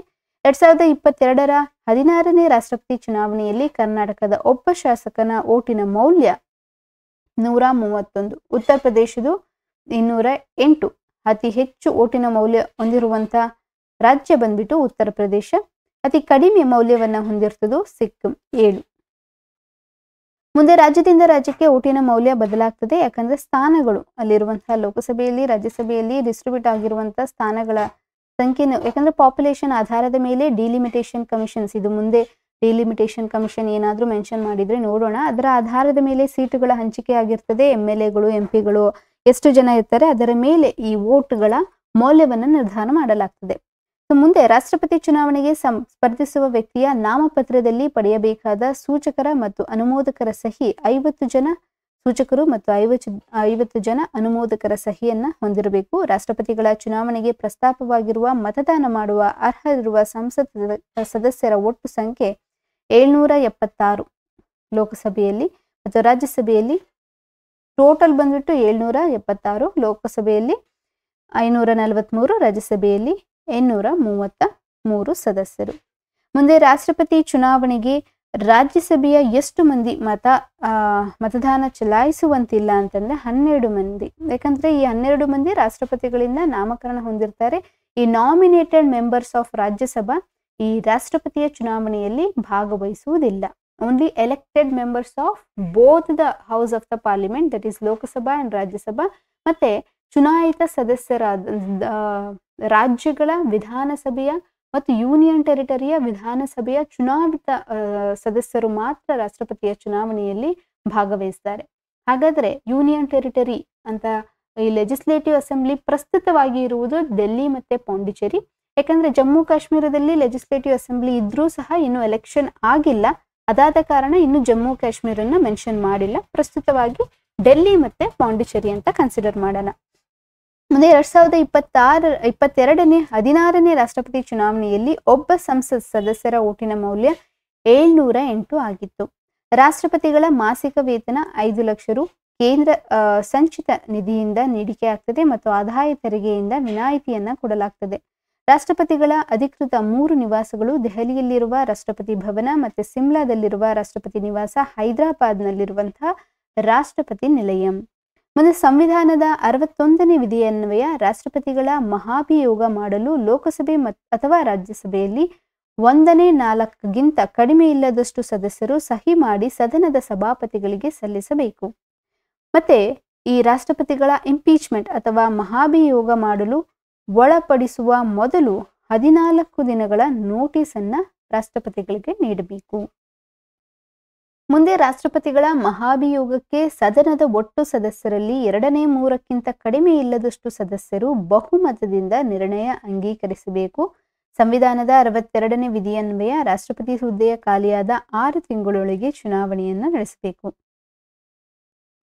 ಮುಂದೆ ಆಕಸ್ಮಿಕವಾಗಿ ರಾಷ್ಟ್ರಪತಿ ಹುದ್ದೆ ಖಾಲಿಯಾಗದಾಗ ಚುನಾಯಿತರಾಗಿ ಅಧಿಕಾರ ವಹಿಸಿಕೊಂಡವರಿಗೆ 5 ವರ್ಷ ಅವಧಿ ಹುದ್ದೆಯನ್ನ ಹೊಂದಿರುತ್ತಾರೆ. ರಾಷ್ಟ್ರಪತಿಗಳು 108ನೇ ವಿಧಿಯನ್ವಯ ಕರೆದಿರುವ ಜಂಟಿ ಅಧಿವೇಶನಗಳ ಸಂಖ್ಯೆ 3, ಅಂದ್ರೆ ಜಾಯಿಂಟ್ ಸೆಷನ್. ಇದನ್ನ ಇವರು ಕರೀತಾರೆ, ಬಟ್ ಪ್ರೆಸಿಡೆನ್ಸ್ ಅಥವಾ ಚೇರ್ ವಹಿಸ್ಕೊಳ್ಳೋದು speaker of the Lok Sabha. So ಈ 3 ಜಂಟಿ ಅಧಿವೇಶನಗಳನ್ನ ನೋಡೋದಾದ್ರೆ 1961 ವರದಕ್ಷಿಣೆ ನಿಷೇಧ ಕಾಯ್ದೆ, 1978ರ ಬ್ಯಾಂಕಿಂಗ್ ಸೇವಾ ಆಯೋಗದ ಮಸೂದೆ, ಮತ್ತೆ 2002ರ ಪ್ರಿವೆನ್ಷನ್ ಆಫ್ ಟೆರರಿಸಂ ಆಕ್ಟ್. ಮುಂದೆ ಭಾರತದ ರಾಷ್ಟ್ರಪತಿಗಳು 111ನೇ ವಿಧಿ ಪ್ರಕಾರ ಎಷ್ಟು ವಿಧದ ವಿಟೋಗಳನ್ನ ಜಾರಿಗೊಳಿಸಬಹುದು ಅಂತಂದ್ರೆ 3 ವಿಧದ ವಿಟೋ ಪವರ್ಸ್ಗಳನ್ನ ರಾಷ್ಟ್ರಪತಿಯವರು ಹೊಂದಿರ್ತಾರೆ. ಒಂದು ಅಬ್ಸಲ್ಯೂಟ್ ವೀಟೋ, ಪಾಕೆಟ್ ವೀಟೋ ಮತ್ತು ಸಸ್ಪೆನ್ಸಿವ್ ವೀಟೋ. ಮುಂದೆ ವೈಸ್ ಪ್ರೆಸಿಡೆಂಟ್ ಆಫ್ ಇಂಡಿಯಾದ ಬಗ್ಗೆ ಮಾಹಿತಿಯನ್ನು ನೋಡೋದಾದ್ರೆ, ಸಂವಿಧಾನದ 63ನೇ ವಿಧಿ ಅನ್ವಯ ಉಪರಾಷ್ಟ್ರಪತಿ ಹುದ್ದೆಯು ಆರ್ಡರ್ ಆಫ್ ಪ್ರೆಸಿಡೆನ್ಸ್ನಲ್ಲಿ ಎಷ್ಟನೇ ಸ್ಥಾನದಲ್ಲಿರುತ್ತದೆ ಅಂತಂದ್ರೆ 2ನೇ ಸ್ಥಾನದಲ್ಲಿರ್ತದೆ. ಭಾರತದ ಉಪರಾಷ್ಟ್ರಪತಿ ಹುದ್ದೆಯನ್ನ ಅಮೆರಿಕದ ಉಪಾಧ್ಯಕ್ಷರ ಹುದ್ದೆಯಿಂದ ಎರವಲು ಪಡೆಯಲಾಗಿದೆ. ಭಾರತದ ಉಪರಾಷ್ಟ್ರಪತಿಯಾಗಲು ರಾಜ್ಯ ಸಭೆಯ ಸದಸ್ಯನಾಗುವ ಅರ್ಹತೆಯನ್ನು ಹೊಂದಿರಬೇಕು ಮತ್ತು ಅರ್ಹತಾ ವಯಸ್ಸು ಬಂದ್ಬಿಟ್ಟು 35 ವರ್ಷ. ಭಾರತದ ಉಪರಾಷ್ಟ್ರಪತಿಗಳ ಅಧಿಕಾರಾವಧಿ 5 ವರ್ಷ. ಉಪರಾಷ್ಟ್ರಪತಿಗಳ ಹುದ್ದೆ ಆಕಸ್ಮಿಕವಾಗಿ ಖಾಲಿಯಾಗಿ ಹೊಸದಾಗಿ ಚುನಾಯಿತರಾದವರು 5 ವರ್ಷ ಅಧಿಕಾರಾವಧಿ ಹೊಂದಿರ್ತಾರೆ. ಮುಂದೆ ಉಪರಾಷ್ಟ್ರಪತಿಗಳು ರಾಜ್ಯಸಭೆಯ ಪದನಿಮಿತ್ತ ಸಭಾಪತಿಗಳು ಆಗಿ ಕಾರ್ಯನಿರ್ವಹಿಸ್ತಾರೆ. ಇದಕ್ಕೆ ಅವಕಾಶವನ್ನ ಕಲ್ಪಿಸಿಕೊಟ್ಟಿರುವ ವಿಧಿ ಬಂದ್ಬಿಟ್ಟು 64ನೇ ವಿಧಿ. ಮುಂದೆ 65ನೇ ವಿಧಿ ಅನ್ವಯ ರಾಷ್ಟ್ರಪತಿಗಳು ಆಕಸ್ಮಿಕವಾಗಿ ಖಾಲಿಯಾದಾಗ ಉಪ ರಾಷ್ಟ್ರಪತಿಗಳು ಹಂಗಾಮಿ ರಾಷ್ಟ್ರಪತಿಗಳಾಗಿ ರಾಷ್ಟ್ರಪತಿಗಳ ಎಲ್ಲ ಕಾರ್ಯಗಳನ್ನ 6 ತಿಂಗಳ ಅವಧಿಯವರೆಗೆ ಮಾತ್ರ ನಿರ್ವಹಿಸುತ್ತಾರೆ. ಅಂದ್ರೆ ಇನ್ ಕೇಸ್ ಏನಾದರೂ ಪ್ರೆಸಿಡೆಂಟ್ ಸೀಟ್ ವೆಕೇಟ್ ಆದಾಗ ಅದನ್ನ ಉಪರಾಷ್ಟ್ರಪತಿಗಳು ವೈಸ್ ಪ್ರೆಸಿಡೆಂಟ್ ನೋಡ್ಕೊಳ್ತಿರ್ತಾರೆ. ಎಷ್ಟು ದಿನಗಳ ಕಾಲ? 6 ತಿಂಗಳು. ಯಾಕಂದ್ರೆ 6 ತಿಂಗಳ ಒಳಗಡೆ ಎಲೆಕ್ಷನ್ ಅನ್ನ ಮಾಡಬೇಕು. ಇದನ್ನ ಹೇಳುವಂತ ವಿಧಿ ಬಂದ್ಬಿಟ್ಟು 65ನೇ ವಿಧಿ. ಮುಂದೆ ಉಪರಾಷ್ಟ್ರಪತಿಗಳನ್ನ ಮಹಾಭಿಯೋಗಗೊಳಿಸಲು ಮೊದಲು ನಿರ್ಣಯವನ್ನ ರಾಜ್ಯಸಭೆಯಲ್ಲಿ ಕೈಗೊಳ್ಳಬೇಕು. ನಂತರ ಲೋಕಸಭೆಯ ಒಪ್ಪಿಗೆಯನ್ನ ಸೂಚಿಸಬೇಕು. ಅಲ್ಲಿ ಪ್ರೆಸಿಡೆಂಟಿಗೆ ಐದರ್ ಲೋಕಸಭಾ ಅಥವಾ ರಾಜ್ಯಸಭೆಯಲ್ಲಿ ಅದನ್ನ ಮಂಡನೆ ಮಾಡಬಹುದು. ಬಟ್ ಇಲ್ಲಿ ರಾಜ್ಯಸಭೆಯಲ್ಲೇ ಅದನ್ನ ಕೈಗೊಳ್ಳಬೇಕು. ಬಟ್ ಲೋಕಸಭೆಯ ಒಪ್ಪಿಗೆಯನ್ನ ಪಡಿಬೇಕು. ಮುಂದೆ ಸಂವಿಧಾನದ 66ನೇ ವಿಧಿ ಅನ್ವಯ ಭಾರತದ ಉಪರಾಷ್ಟ್ರಪತಿಗಳು ಸಂಸತ್ತಿನ ಎಲ್ಲಾ ಸದಸ್ಯರಿಂದ ಅಂದ್ರೆ ಚುನಾಯಿತ ಮತ್ತೆ ನಾಮಕರಣ ಮಾಡಿರುವಂತಹ ಸದಸ್ಯಗಳನ್ನ ಒಳಗೊಂಡು ಆಯ್ಕೆಯಾಗುತ್ತಾರೆ. ಲೋಕಸಭೆಯಿಂದ 543 ಮತ್ತು ರಾಜ್ಯಸಭೆಯಿಂದ 245 ಮಂದಿ ಒಳಗೊಂಡ ಮತದಾರರ ವರ್ಗವನ್ನ ಹೊಂದಿರ್ತಾರೆ. ಸೊ ಅಲ್ಲಿ ನಾವು ಪ್ರೆಸಿಡೆಂಟ್ ನೋಡಿದಾಗ 233 ಇತ್ತು ನೋಡಿ, 233. 12 ಮಂದಿ ಇರೋದಿಲ್ಲ. ಯಾಕಂದ್ರೆ ಈ 12 ಮಂದಿ ನಾಮಿನೇಟೆಡ್ ಮೆಂಬರ್ಸ್, ಅವರನ್ನ ಹೊರತುಪಡಿಸಿರ್ತಾರೆ ಪ್ರೆಸಿಡೆಂಟ್ ಎಲೆಕ್ಷನ್ ಅಲ್ಲಿ. ಬಟ್ ಇಲ್ಲಿ ವೈಸ್ ಪ್ರೆಸಿಡೆಂಟ್ ಎಲೆಕ್ಷನ್ ಅಲ್ಲಿ ಬೋತ್ ಎಲೆಕ್ಟೆಡ್ ಮತ್ತೆ ನಾಮಿನೇಟೆಡ್ ಮೆಂಬರ್ಸ್ ಅನ್ನ ಒಳಗೊಂಡಿರ್ತದೆ. ಮುಂದೆ ಉಪರಾಷ್ಟ್ರಪತಿಗಳು ಮಾಸಿಕ 4 ಲಕ್ಷ ವೇತನವನ್ನ ಪಡೆದಿರ್ತಾರೆ. ಇದು ಸಹ ಕೇಂದ್ರ ಸಂಚಿತ ವಿಧಿಯಿಂದ ನೀಡಲಾಗ್ತದೆ. ವೇತನವನ್ನ ಸಂಸತ್ತಿನಲ್ಲಿ ಕಾಯ್ದೆ ಮೂಲಕ ಪರಿಷ್ಕರಣೆ ಮಾಡಬಹುದು. ಅಂದ್ರೆ ಇದನ್ನೇನಾದ್ರು ಚೇಂಜಸ್ ತರಬೇಕಂತಂದ್ರೆ ಇದು ಯಾವುದಕ್ಕೆ ಹಕ್ಕಿದೆ ಅಂತಂದ್ರೆ parliament has the power to amend the salaries of vice president. ಮತ್ತೆ council of ministers and prime minister ಬಗ್ಗೆ ಮಾಹಿತಿಯನ್ನು ನೋಡೋದಾದ್ರೆ 91ನೇ ಸಂವಿಧಾನಾತ್ಮಕ ತಿದ್ದುಪಡಿ ಕಾಯ್ದೆಯಂತೆ ಕೇಂದ್ರ ಮಂತ್ರಿ ಮಂಡಲವು ಪ್ರಧಾನಮಂತ್ರಿಗಳನ್ನೂ ಸೇರಿದಂತೆ ಲೋಕಸಭೆಯ ಒಟ್ಟು ಸದಸ್ಯರ ಗರಿಷ್ಠ ಪಾತ್ರ 15% ಮೀರುವಂತಿಲ್ಲ. ಸಪೋಸ್ ಇಲ್ಲಿ ಲೋಕಸಭೆಯಲ್ಲಿ ಈಗ 100 ಜನ ಇರ್ತಾರೆ ಅಂತ ತಿಳ್ಕೊಳ್ಳಿ ಟೋಟಲ್. ಇದರಲ್ಲಿ ಈಗ 15% ಜನ ಮಾತ್ರ ಇದನ್ನ ಪ್ರೈಮ್ ಮಿನಿಸ್ಟರ್ ಕೂಡ ಒಳಗೊಂಡು ಕೌನ್ಸಿಲ್ ಆಫ್ ಮಿನಿಸ್ಟರ್ಸ್ 15 ಜನ ಮಾತ್ರ ಇರಬೇಕು. 16 ಜನ ಆಗೋಂಗಿಲ್ಲ. 15% ಮೀರುವಂತಿಲ್ಲ ಅನ್ನುವಂಥದ್ದನ್ನ ಎಷ್ಟನೇ ತಿದ್ದುಪಡಿಯಲ್ಲಿ ಸೇರ್ಪಡೆ ಮಾಡಲಾಗಿತ್ತು? ಸುಮಾರು ಸತಿ ಕ್ವಶನ್ ಅನ್ನ ಕೇಳಿದ್ದಾರೆ. 91ನೇ ಸಂವಿಧಾನದ ತಿದ್ದುಪಡಿ. ಮುಂದೆ ಪ್ರಧಾನಮಂತ್ರಿ ಮತ್ತು ಮಂತ್ರಿಗಳನ್ನಾಗಿ ನೇಮಕವಾದ ಸಂದರ್ಭದಲ್ಲಿ ಸಂಸತ್ತಿನ ಯಾವುದೇ ಸದನದ ಸದಸ್ಯನಾಗಿರದಿದ್ದರೆ ನೇಮಕವಾದ ಎಷ್ಟು ಅವಧಿ ಒಳಗೆ ಸದನಕ್ಕೆ ಸದಸ್ಯನಾಗಿ ಆಯ್ಕೆಯಾಗಬೇಕು? 6 ತಿಂಗಳೊಳಗಡೆ. ಮುಂದೆ ಪ್ರಧಾನಮಂತ್ರಿಯಾಗಲು ಕನಿಷ್ಠ ವಯಸ್ಸು 25 ವರ್ಷ. ಲೋಕಸಭೆಯಿಂದ ಆಯ್ಕೆಯಾಗುವ ಅರ್ಹತೆಯನ್ನು ಇವರು ಹೊಂದಿರಬೇಕು ಮತ್ತು 30 ವರ್ಷಗಳು ರಾಜ್ಯಸಭೆಯಿಂದ ಆಯ್ಕೆ. ಸಪೋಸ್ ಈ ಪ್ರೈಮ್ ಮಿನಿಸ್ಟರ್ ಏನಾದರೂ ರಾಜ್ಯಸಭೆಯಿಂದ ಬಂದಿದ್ರೆ 30 ವರ್ಷ ಆಗಿರ್ಬೇಕು. ಪ್ರೈಮ್ ಮಿನಿಸ್ಟರ್ ಏನಾದರೂ ಲೋಕಸಭೆಯಿಂದ ಅವರು ಆಯ್ಕೆ ಮಾಡಿದ್ರೆ 25 ವರ್ಷ ವಯಸ್ಸಾಗಿರ್ಬೇಕು. ಮುಂದೆ ಮಂತ್ರಿಗಳು ಭಾರತದ ರಾಷ್ಟ್ರಪತಿಗಳು ನೇಮಿಸ್ತಾರೆ ಮತ್ತು ಪ್ರಮಾಣ ವಚನವನ್ನ ಬೋಧಿಸ್ತಾರೆ. ಪ್ರಧಾನಮಂತ್ರಿ ಮತ್ತು ಮಂತ್ರಿಮಂಡಲವು ರಾಷ್ಟ್ರಪತಿಗಳ ಇಚ್ಛೆ ಇರುವವರೆಗೂ ಅಧಿಕಾರದಲ್ಲಿರ್ತಾರೆ. ಮಂತ್ರಿಮಂಡಲದಲ್ಲಿ ಕೆಲವು ಮಂತ್ರಿಗಳಿಗೆ ಸಂಪುಟ ದರ್ಜೆಯ ಸ್ಥಾನವನ್ನು ನೀಡಲಾಗ್ತದೆ. ಇವರನ್ನ ಕ್ಯಾಬಿನೆಟ್ ಮಿನಿಸ್ಟರ್ಸ್ ಅಂತ ಕರೆಯಲಾಗ್ತದೆ. ಕೇಂದ್ರ ಮಂತ್ರಿಮಂಡಲವು ಲೋಕಸಭೆಗೆ ಜವಾಬ್ದಾರಿಯಾಗಿರುತ್ತಾರೆ. ಲೋಕಸಭೆಯಲ್ಲಿ ವಿಶ್ವಾಸವನ್ನ ಕಳೆದುಕೊಂಡರೆ ಸರ್ಕಾರ ಬಿದ್ದು ಹೋಗುತ್ತದೆ. ಸೊ ಪ್ರಧಾನಿಗಳ ಅಧಿಕೃತ ನಿವಾಸವನ್ನ ನೋಡಿದ್ರೆ ನವದೆಹಲಿಯಲ್ಲಿರುವ 7 ರೇಸ್ ಕೋರ್ಸ್ ರೋಡ್ ಪಂಚವಟಿ ಅಂತ ಕರೀತಾರೆ. ಮುಂದೆ ಉಪ ಪ್ರಧಾನಿ ಹುದ್ದೆಗೆ ಸಂಬಂಧಿಸಿದ ಮಾಹಿತಿಯನ್ನು ನೋಡಿದರೆ ಭಾರತದಲ್ಲಿ ಉಪ ಪ್ರಧಾನಿ ಹುದ್ದೆಯು ಸಂವಿಧಾನಾತ್ಮಕ ಹುದ್ದೆಯಲ್ಲ. ದೇಶದ ಮೊದಲ ಉಪ ಪ್ರಧಾನಿಯಾಗಿ ಸರ್ದಾರ್ ವಲ್ಲಭಾಯ್ ಪಟೇಲ್ ಅವರು ಕಾರ್ಯನಿರ್ವಹಿಸಿದ್ದಾರೆ. ಇದುವರೆಗೂ ಉಪ ಪ್ರಧಾನಿಯಾಗಿ ಕಾರ್ಯನಿರ್ವಹಿಸಿದ 7 ಮಂದಿಯನ್ನು ನೋಡೋದಾದ್ರೆ ಸರ್ದಾರ್ ವಲ್ಲಭಾಯ್ ಪಟೇಲ್ ಅವರು, ಮೊರಾರ್ಜಿ ದೇಸಾಯಿ, ಚೌಧರಿ ಚರಣ್ ಸಿಂಗ್, ಯಶವಂತರಾವ್ ಚೌಹಾಣ್, ದೇವಿಲಾಲ್ ಇವರು 2 ಬಾರಿ ಕಾರ್ಯವನ್ನು ನಿರ್ವಹಿಸಿದ್ದಾರೆ ಮತ್ತು LK ಅಡ್ವಾಣಿ ಅವರು. Next attorney general of India. ಭಾರತದ ಅಟಾರ್ನಿ ಜನರಲ್ ಇದು 76ನೇ ವಿಧಿಯಲ್ಲಿ ಅಟಾರ್ನಿ ಜನರಲ್ ಬಗ್ಗೆ ಹೇಳಲಾಗ್ತದೆ. ದೇಶದ ಅತ್ಯುನ್ನತ ಕಾನೂನು ಅಧಿಕಾರಿಯಾಗಿರ್ತದೆ. ರಾಷ್ಟ್ರಪತಿಗಳಿಂದ ನೇಮಕ ಮತ್ತು ಪ್ರಮಾಣ ವಚನವನ್ನ ಸ್ವೀಕರಿಸ್ತಾರೆ. ರಾಷ್ಟ್ರಪತಿಗಳಿಗೆ ರಾಜೀನಾಮೆಯನ್ನು ನೀಡ್ತಾರೆ ಮತ್ತು ಕೇಂದ್ರ ಸರ್ಕಾರದ ಪರವಾಗಿ ಸುಪ್ರೀಂ ಕೋರ್ಟ್, ಹೈಕೋರ್ಟ್ಗಳಲ್ಲಿ ಮತ್ತು ನ್ಯಾಯಾಧೀಕರಣಗಳಲ್ಲಿ ವಕಾಲತ್ತನ್ನು ವಹಿಸ್ತಾರೆ. ಅಧಿಕಾರಾವಧಿಯನ್ನ ನೋಡೋದಾದ್ರೆ 3 ವರ್ಷಗಳು ಮತ್ತು ರಾಷ್ಟ್ರಪತಿಗಳ ಇಚ್ಛೆ ಇರುವವರೆಗೂ. ಪ್ರಸ್ತುತ ಅಟಾರ್ನಿ ಜನರಲ್ ನೋಡೋದಾದ್ರೆ R ವೆಂಕಟರಮಣನ್. ಅರ್ಹತೆಯನ್ನು ನೋಡೋದಾದ್ರೆ ಸುಪ್ರೀಂ ಕೋರ್ಟ್ನ ನ್ಯಾಯಾಧೀಶರಾಗುವ ಅರ್ಹತೆ ಮತ್ತು ಹೈಕೋರ್ಟ್ನಲ್ಲಿ 5 ವರ್ಷ ನ್ಯಾಯಾಧೀಶರಾಗಿ ಸೇವೆ ಸಲ್ಲಿಸಬೇಕು ಅಥವಾ 10 ವರ್ಷಗಳ ಕಾಲ ಹೈಕೋರ್ಟ್ನಲ್ಲಿ ನ್ಯಾಯವಾದಿಯಾಗಿ ಕಾರ್ಯನಿರ್ವಹಿಸಿರಬೇಕು. ಮುಂದೆ ವಿಶೇಷತೆಯನ್ನು ನೋಡೋದಾದ್ರೆ ಸಂಸತ್ತಿನ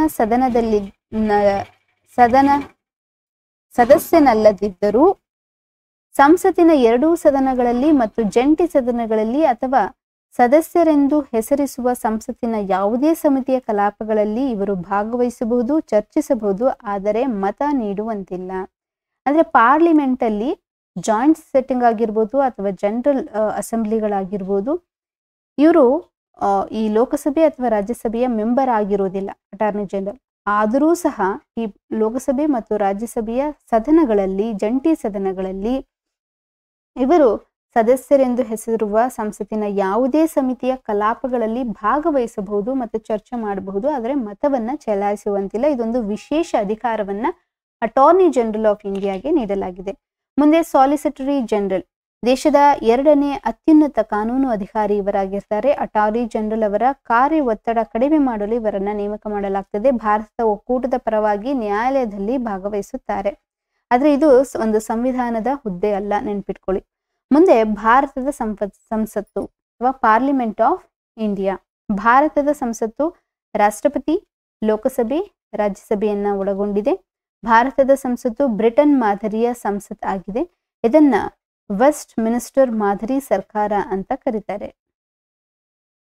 ಜಗತ್ತಿನ ವಿವಿಧ ಸಂಸತ್ತುಗಳ ಹೆಸರನ್ನ ನೋಡೋದಾದ್ರೆ ಅಮೆರಿಕದ ಸಂಸತ್ತನ್ನ ಕಾಂಗ್ರೆಸ್ ಅಂತ ಕರೀತಾರೆ, ಜಪಾನ್ ಅಲ್ಲಿ ಡಯಟ್ ಅಂತ ಕರೀತಾರೆ, ನೇಪಾಳ ರಾಷ್ಟ್ರೀಯ ಪಂಚಾಯತ್, ಅಫ್ಘಾನಿಸ್ತಾನ್ ಶೋರಾ, ಪಾಕಿಸ್ತಾನ್ ನ್ಯಾಷನಲ್ ಅಸೆಂಬ್ಲಿ, ಬಾಂಗ್ಲಾದೇಶ್ ಜಂಟಿಯ Sansad, Israel senate, Russia supreme soviet, Germany Bundestag, ಮತ್ತೆ Iran Majlis, China SPC, Britain, Canada ಭಾರತದಲ್ಲಿ ಪಾರ್ಲಿಮೆಂಟ್ ಅಂತ ಕರೀತಾರೆ. ಹಾಗಾದ್ರೆ ಪಾರ್ಲಿಮೆಂಟ್ ಅಂತ ಕರೆಯುವಂತಹ 3 ದೇಶಗಳು ಬ್ರಿಟನ್, ಕೆನಡಾ, ಭಾರತ. ಮುಂದೆ ರಾಜ್ಯಸಭೆಯ ಬಗ್ಗೆ ನೋಡೋದಾದ್ರೆ ಇವರ ರಾಜ್ಯಸಭಾ ಸದಸ್ಯರ ಅಧಿಕಾರಾವಧಿ 6 ವರ್ಷಗಳು. ಗರಿಷ್ಠ ಅವಕಾಶಗಳಿರುವ ಸ್ಥಾನ 250. ಇದರಲ್ಲಿ 238 ಮಂದಿ ರಾಜ್ಯದ ಮತ್ತು ಕೇಂದ್ರಾಡಳಿತ ಪ್ರದೇಶಗಳಿಂದ ಬರ್ತಾರೆ. 12 ಮಂದಿ ರಾಷ್ಟ್ರಪತಿಗಳಿಂದ ನಾಮಕರಣಗೊಳ್ತಾರೆ. ಪ್ರಸ್ತುತ ಇರುವ ಸ್ಥಾನಗಳು 245. 233 ಮಂದಿ ರಾಜ್ಯ ಮತ್ತು ಕೇಂದ್ರಾಡಳಿತ ಪ್ರದೇಶದಿಂದ ಆಯ್ಕೆ ಆಗ್ತಾರೆ. 12 ಮಂದಿ ರಾಷ್ಟ್ರಪತಿಗಳಿಂದ ನಾಮಕರಣಗೊಳ್ತಾರೆ.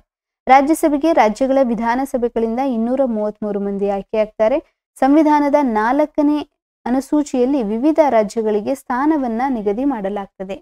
ಹಾಗಾದ್ರೆ ಯಾವ ಶೆಡ್ಯೂಲ್ನಲ್ಲಿ ರಾಜ್ಯಸಭೆಗಳ ಸೀಟ್ಗಳ ಹಂಚಿಕೆ ಆಗ್ತದೆ ರಾಜ್ಯಗಳಿಗೆ ಆಗಿರ್ಬೋದು ಅಥವಾ ಕೇಂದ್ರಾಡಳಿತ ಪ್ರದೇಶಗಳಿಗೆ ಅಂತಂದ್ರೆ 4ನೇ ಅನುಸೂಚಿ. ಮುಂದೆ ರಾಜ್ಯಸಭೆಯ ಪದನಿಮಿತ್ತ ಅಧ್ಯಕ್ಷರು ಉಪರಾಷ್ಟ್ರಪತಿಗಳು ಆಗಿರ್ತಾರೆ. ಎಷ್ಟನೇ ವಿಧಿಯಲ್ಲಿ ಹೇಳ್ತದೆ? 64ನೇ ವಿಧಿಯಲ್ಲಿ ಇದನ್ನ ಹೇಳಲಾಗ್ತದೆ. ನೆಕ್ಸ್ಟ್ ರಾಜ್ಯಸಭೆಯ ವಿಶೇಷ ಅಧಿಕಾರವನ್ನ ನೋಡೋದಾದ್ರೆ 249ನೇ ವಿಧಿ, ರಾಜ್ಯಸಭೆಯಲ್ಲಿ ವಿಶೇಷ ಬಹುಮತದಿಂದ ಅಂಗೀಕರಿಸಿದ ರಾಷ್ಟ್ರದ ಹಿತದೃಷ್ಟಿಯಿಂದ ರಾಜ್ಯ ಪಟ್ಟಿಯ ವಿಷಯ ಮೇಲೆ ಸಂಸತ್ತು ಕಾನೂನು ಮಾಡುವ ಅಧಿಕಾರವನ್ನು ಹೊಂದುತ್ತದೆ. ಸಂವಿಧಾನದ 312ನೇ ವಿಧಿಯನ್ವಯ ರಾಜ್ಯಸಭೆಯಲ್ಲಿ ವಿಶೇಷ ಬಹುಮತದಿಂದ ಅಂಗೀಕರಿಸುವ ಮೂಲಕ ಅಖಿಲ ಭಾರತ ಸೇವೆಯನ್ನ ಸೃಷ್ಟಿಸಲು ಸಂಸತ್ತು ಕಾನೂನು ಮಾಡಬಹುದು.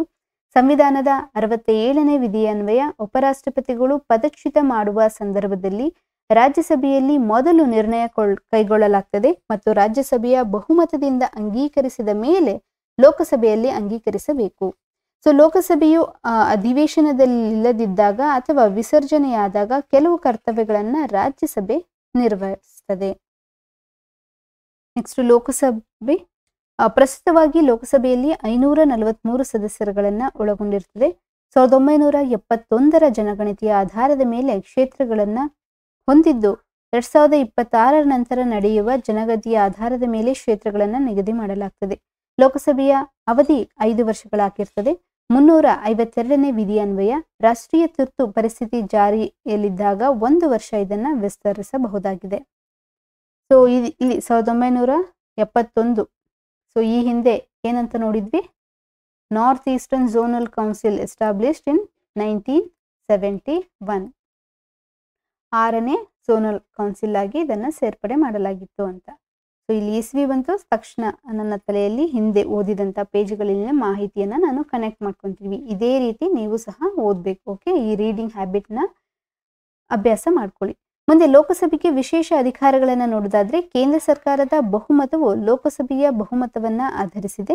ಲೋಕಸಭೆಯು ಬಹುಮತವನ್ನ ಕಳೆದುಕೊಂಡರೆ ಸರ್ಕಾರವು ವಿಶ್ವಾಸವನ್ನ ಕಳೆದುಕೊಳ್ಳುತ್ತದೆ. ಹಣಕಾಸು ಮಸೂದೆಯನ್ನ ಮೊದಲು ಲೋಕಸಭೆಯಲ್ಲಿ ಮಂಡಿಸಬೇಕು.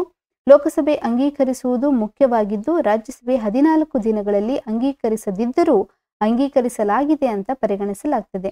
ಮುಂದೆ ಅಂದಾಜು ಸಮಿತಿ, ಎಸ್ಟಿಮೇಟ್ ಕಮಿಷನ್ ಅಂತ ಕರಿತೀವಿ. ಇದರಲ್ಲಿ 30 ಸದಸ್ಯರು ಲೋಕಸಭೆಯ ಸದಸ್ಯರಾಗಿರ್ತದೆ. ಇರುವಂತಹ ಎಲ್ಲಾ 30 ಸದಸ್ಯರು ಲೋಕಸಭೆಯ ಸದಸ್ಯರಾಗಿರ್ತಾರೆ.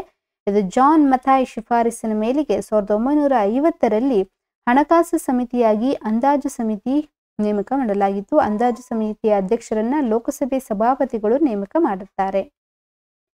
ಸೊ ಹಾಗಾದ್ರೆ ಎಸ್ಟಿಮೇಟ್ ಕಮಿಟಿ ಯಾವ ಕಮಿಷನ್ ಆಧಾರದ ಮೇಲೆ ಇದನ್ನ ಸ್ಥಾಪನೆ ಮಾಡಲಾಗಿತ್ತು? ಜಾನ್ ಮೆಥಾಯ್ ಕಮಿಷನ್ 1950ರಲ್ಲಿ. ಇರುವಂತಹ 30 ಸದಸ್ಯರು ಎಲ್ಲ ಫ್ರಮ್ ಲೋಕಸಭೆಯಿಂದನೇ ಬಂದಿರ್ತಾರೆ. ಇನ್ನೊಂದು ವಿಶೇಷ ಅಧಿಕಾರ, ಮನಿ ಬಿಲ್ ಅನ್ನ ಲೋಕಸಭೆಯಲ್ಲಿಯೇ ಇನಿಷಿಯೇಟ್ ಮಾಡಬೇಕು ಅಥವಾ ಇಂಟ್ರೊಡ್ಯೂಸ್ ಮಾಡಬೇಕು. ಅದು ಅಂಗೀಕಾರವಾದಂತ ನಂತರ ರಾಜ್ಯಸಭೆಗೆ 14 ದಿನಗಳ ಕಾಲ ಅವಕಾಶವನ್ನ ಕೊಟ್ಟಿರ್ತಾರೆ. 14 ದಿನ ಅಂತ ಮುಂಚೆ ಎಲ್ಲಿ ನೋಡಿದ್ವಿ ನಾವು, ಪ್ರೆಸಿಡೆಂಟ್ ಮಹಾಭಿಯೋಗ ಅಥವಾ ಇಂಪೀಚ್ಮೆಂಟ್ ಮಾಡುವಾಗ ಅವರಿಗೆ 14 ದಿನಗಳ ನೋಟಿಸ್ ಅನ್ನ ಕೊಡಬೇಕು ಅಂತ ನೋಡಿದ್ವಿ. ಅದೇ ರೀತಿ ಈ ಮನಿ ಬಿಲ್ ಲೋಕಸಭೆ ಪಾಸ್ ಮಾಡಿದ ನಂತರ ರಾಜ್ಯಸಭೆಗೆ ಅದನ್ನ ಅಂಗೀಕಾರ ಮಾಡಲು 14 ದಿನಗಳು ಇರ್ತದೆ. ಆ 14 ದಿನಗಳಲ್ಲಿ ಅಮೆಂಡ್ಮೆಂಟ್ ಆಗಿ ಕೂಡ ಅವ್ರೇನಾದ್ರೂ ಚೇಂಜಸ್ ಇದ್ರೆ ರೆಫರ್ ಮಾಡ್ಬೋದು. ಅದನ್ನ ಲೋಕಸಭೆ ಸ್ವೀಕರಣೆ ಮಾಡ್ಬೋದು ಅಥವಾ ಅಮೆಂಡ್ಮೆಂಟ್ಗಳನ್ನ ತಿರಸ್ಕಾರ ಮಾಡ್ಬೋದು. ಅಥವಾ 14 ದಿನಗಳಲ್ಲಿ ರಾಜ್ಯಸಭೆ ಯಾವುದೇ ಉತ್ತರವನ್ನ ನೀಡದಿದ್ದಂತ ಸಂದರ್ಭದಲ್ಲಿ ಅದು ಅಂಗೀಕಾರವಾಗಿದೆ ಅಂತ ಪರಿಗಣಿಸುವ ಹಕ್ಕನ್ನ ಲೋಕಸಭೆ ಹೊಂದಿರ್ತದೆ. ಮುಂದೆ ಸಂಸತ್ತಿನ ಅಧಿವೇಶನಗಳು, ಸೆಷನ್ ಆಫ್ ಪಾರ್ಲಿಮೆಂಟ್. ಒಟ್ಟು 3 ಸೆಷನ್ಸ್ ಅನ್ನ ನಾವು ನೋಡ್ತೀವಿ. Budget session, monsoon session, winter session. ಫೆಬ್ರವರಿಯಿಂದ ಏಪ್ರಿಲ್ ಸಂಸತ್ತಿನ ವರ್ಷದ ಮೊದಲ ಅಧಿವೇಶನ. ಜುಲೈ ಸೆಪ್ಟೆಂಬರ್ ಸಂಸತ್ತಿನ 2ನೇ ಅಧಿವೇಶನ. ನವೆಂಬರ್ ಡಿಸೆಂಬರ್ 3ನೇ ವರ್ಷದ ಕೊನೆಯ ಅಧಿವೇಶನ ಇದಾಗಿರ್ತದೆ. ಸಂಸತ್ತಿನ ಒಂದು ಅಧಿವೇಶನವು ಮತ್ತೊಂದು ಅಧಿವೇಶನದ ನಡುವಿನ ಅವಧಿ ಗರಿಷ್ಠ 6 ತಿಂಗಳು ಮೀರುವಂತಿಲ್ಲ. ಮುಂದೆ ಸಂಸತ್ತಿನ ಅವಧಿಗಳನ್ನು ನೋಡೋದಾದ್ರೆ, ಅವರ್ಸ್ ಇನ್ ಪಾರ್ಲಿಮೆಂಟ್. ಮೊದಲು ಆರಂಭವಾಗುವ ಅಂದ್ರೆ ಕಲಾಪ ಆರಂಭವಾದಂತ ಮೊದಲ 1 ಗಂಟೆಯನ್ನ ನಾವು ಕ್ವೆಶ್ಚನ್ ಅವರ್ ಆಫ್ ಪಾರ್ಲಿಮೆಂಟ್ ಅಂತ ಕರಿತೀವಿ. ಅಂದ್ರೆ ಸಂಸತ್ತಿನ ಕಲಾಪಗಳು ಆರಂಭವಾದ ಮೊದಲ 1 ಗಂಟೆ, 11 ಗಂಟೆಯಿಂದ 12 ಗಂಟೆವರೆಗೆ ಇದನ್ನ ಕ್ವೆಶ್ಚನ್ ಅವರ್ ಅಂತ ಕರಿತೀವಿ. ವಿವಿಧ ಇಲಾಖೆಗಳಿಗೆ ಸಂಬಂಧಿಸಿದಂತ ಸದಸ್ಯರು ಪೂರ್ವಭಾವಿಯಾಗಿ ಕಳಿಸಿದ ಪ್ರಶ್ನೆಗಳಿಗೆ ಸಂಬಂಧಿಸಿದಂತೆ ಸಚಿವರು ಉತ್ತರ ನೀಡುವ ಅವಧಿ ಇದಾಗಿರ್ತದೆ. ಇದಾದ ನಂತರ the question hour followed by 0 hour in the parliament. ಇದು 12 ಗಂಟೆಯಿಂದ 1 ಗಂಟೆ ಅವಧಿಯಾಗಿರ್ತದೆ. ಸಾರ್ವಜನಿಕವಾಗಿ ಮಹತ್ವವಾದ ವಿಷಯಗಳನ್ನ ಈ ಸಮಯದಲ್ಲಿ ಚರ್ಚೆ ಮಾಡಲಾಗ್ತದೆ. ಶೂನ್ಯ ಅವಧಿಯಲ್ಲಿ ಪ್ರಶ್ನೆ ಕೇಳಲು ಯಾವುದೇ ಅನುಮತಿಯನ್ನ ಪಡೆಯುವ ಅಗತ್ಯವಿರುವುದಿಲ್ಲ.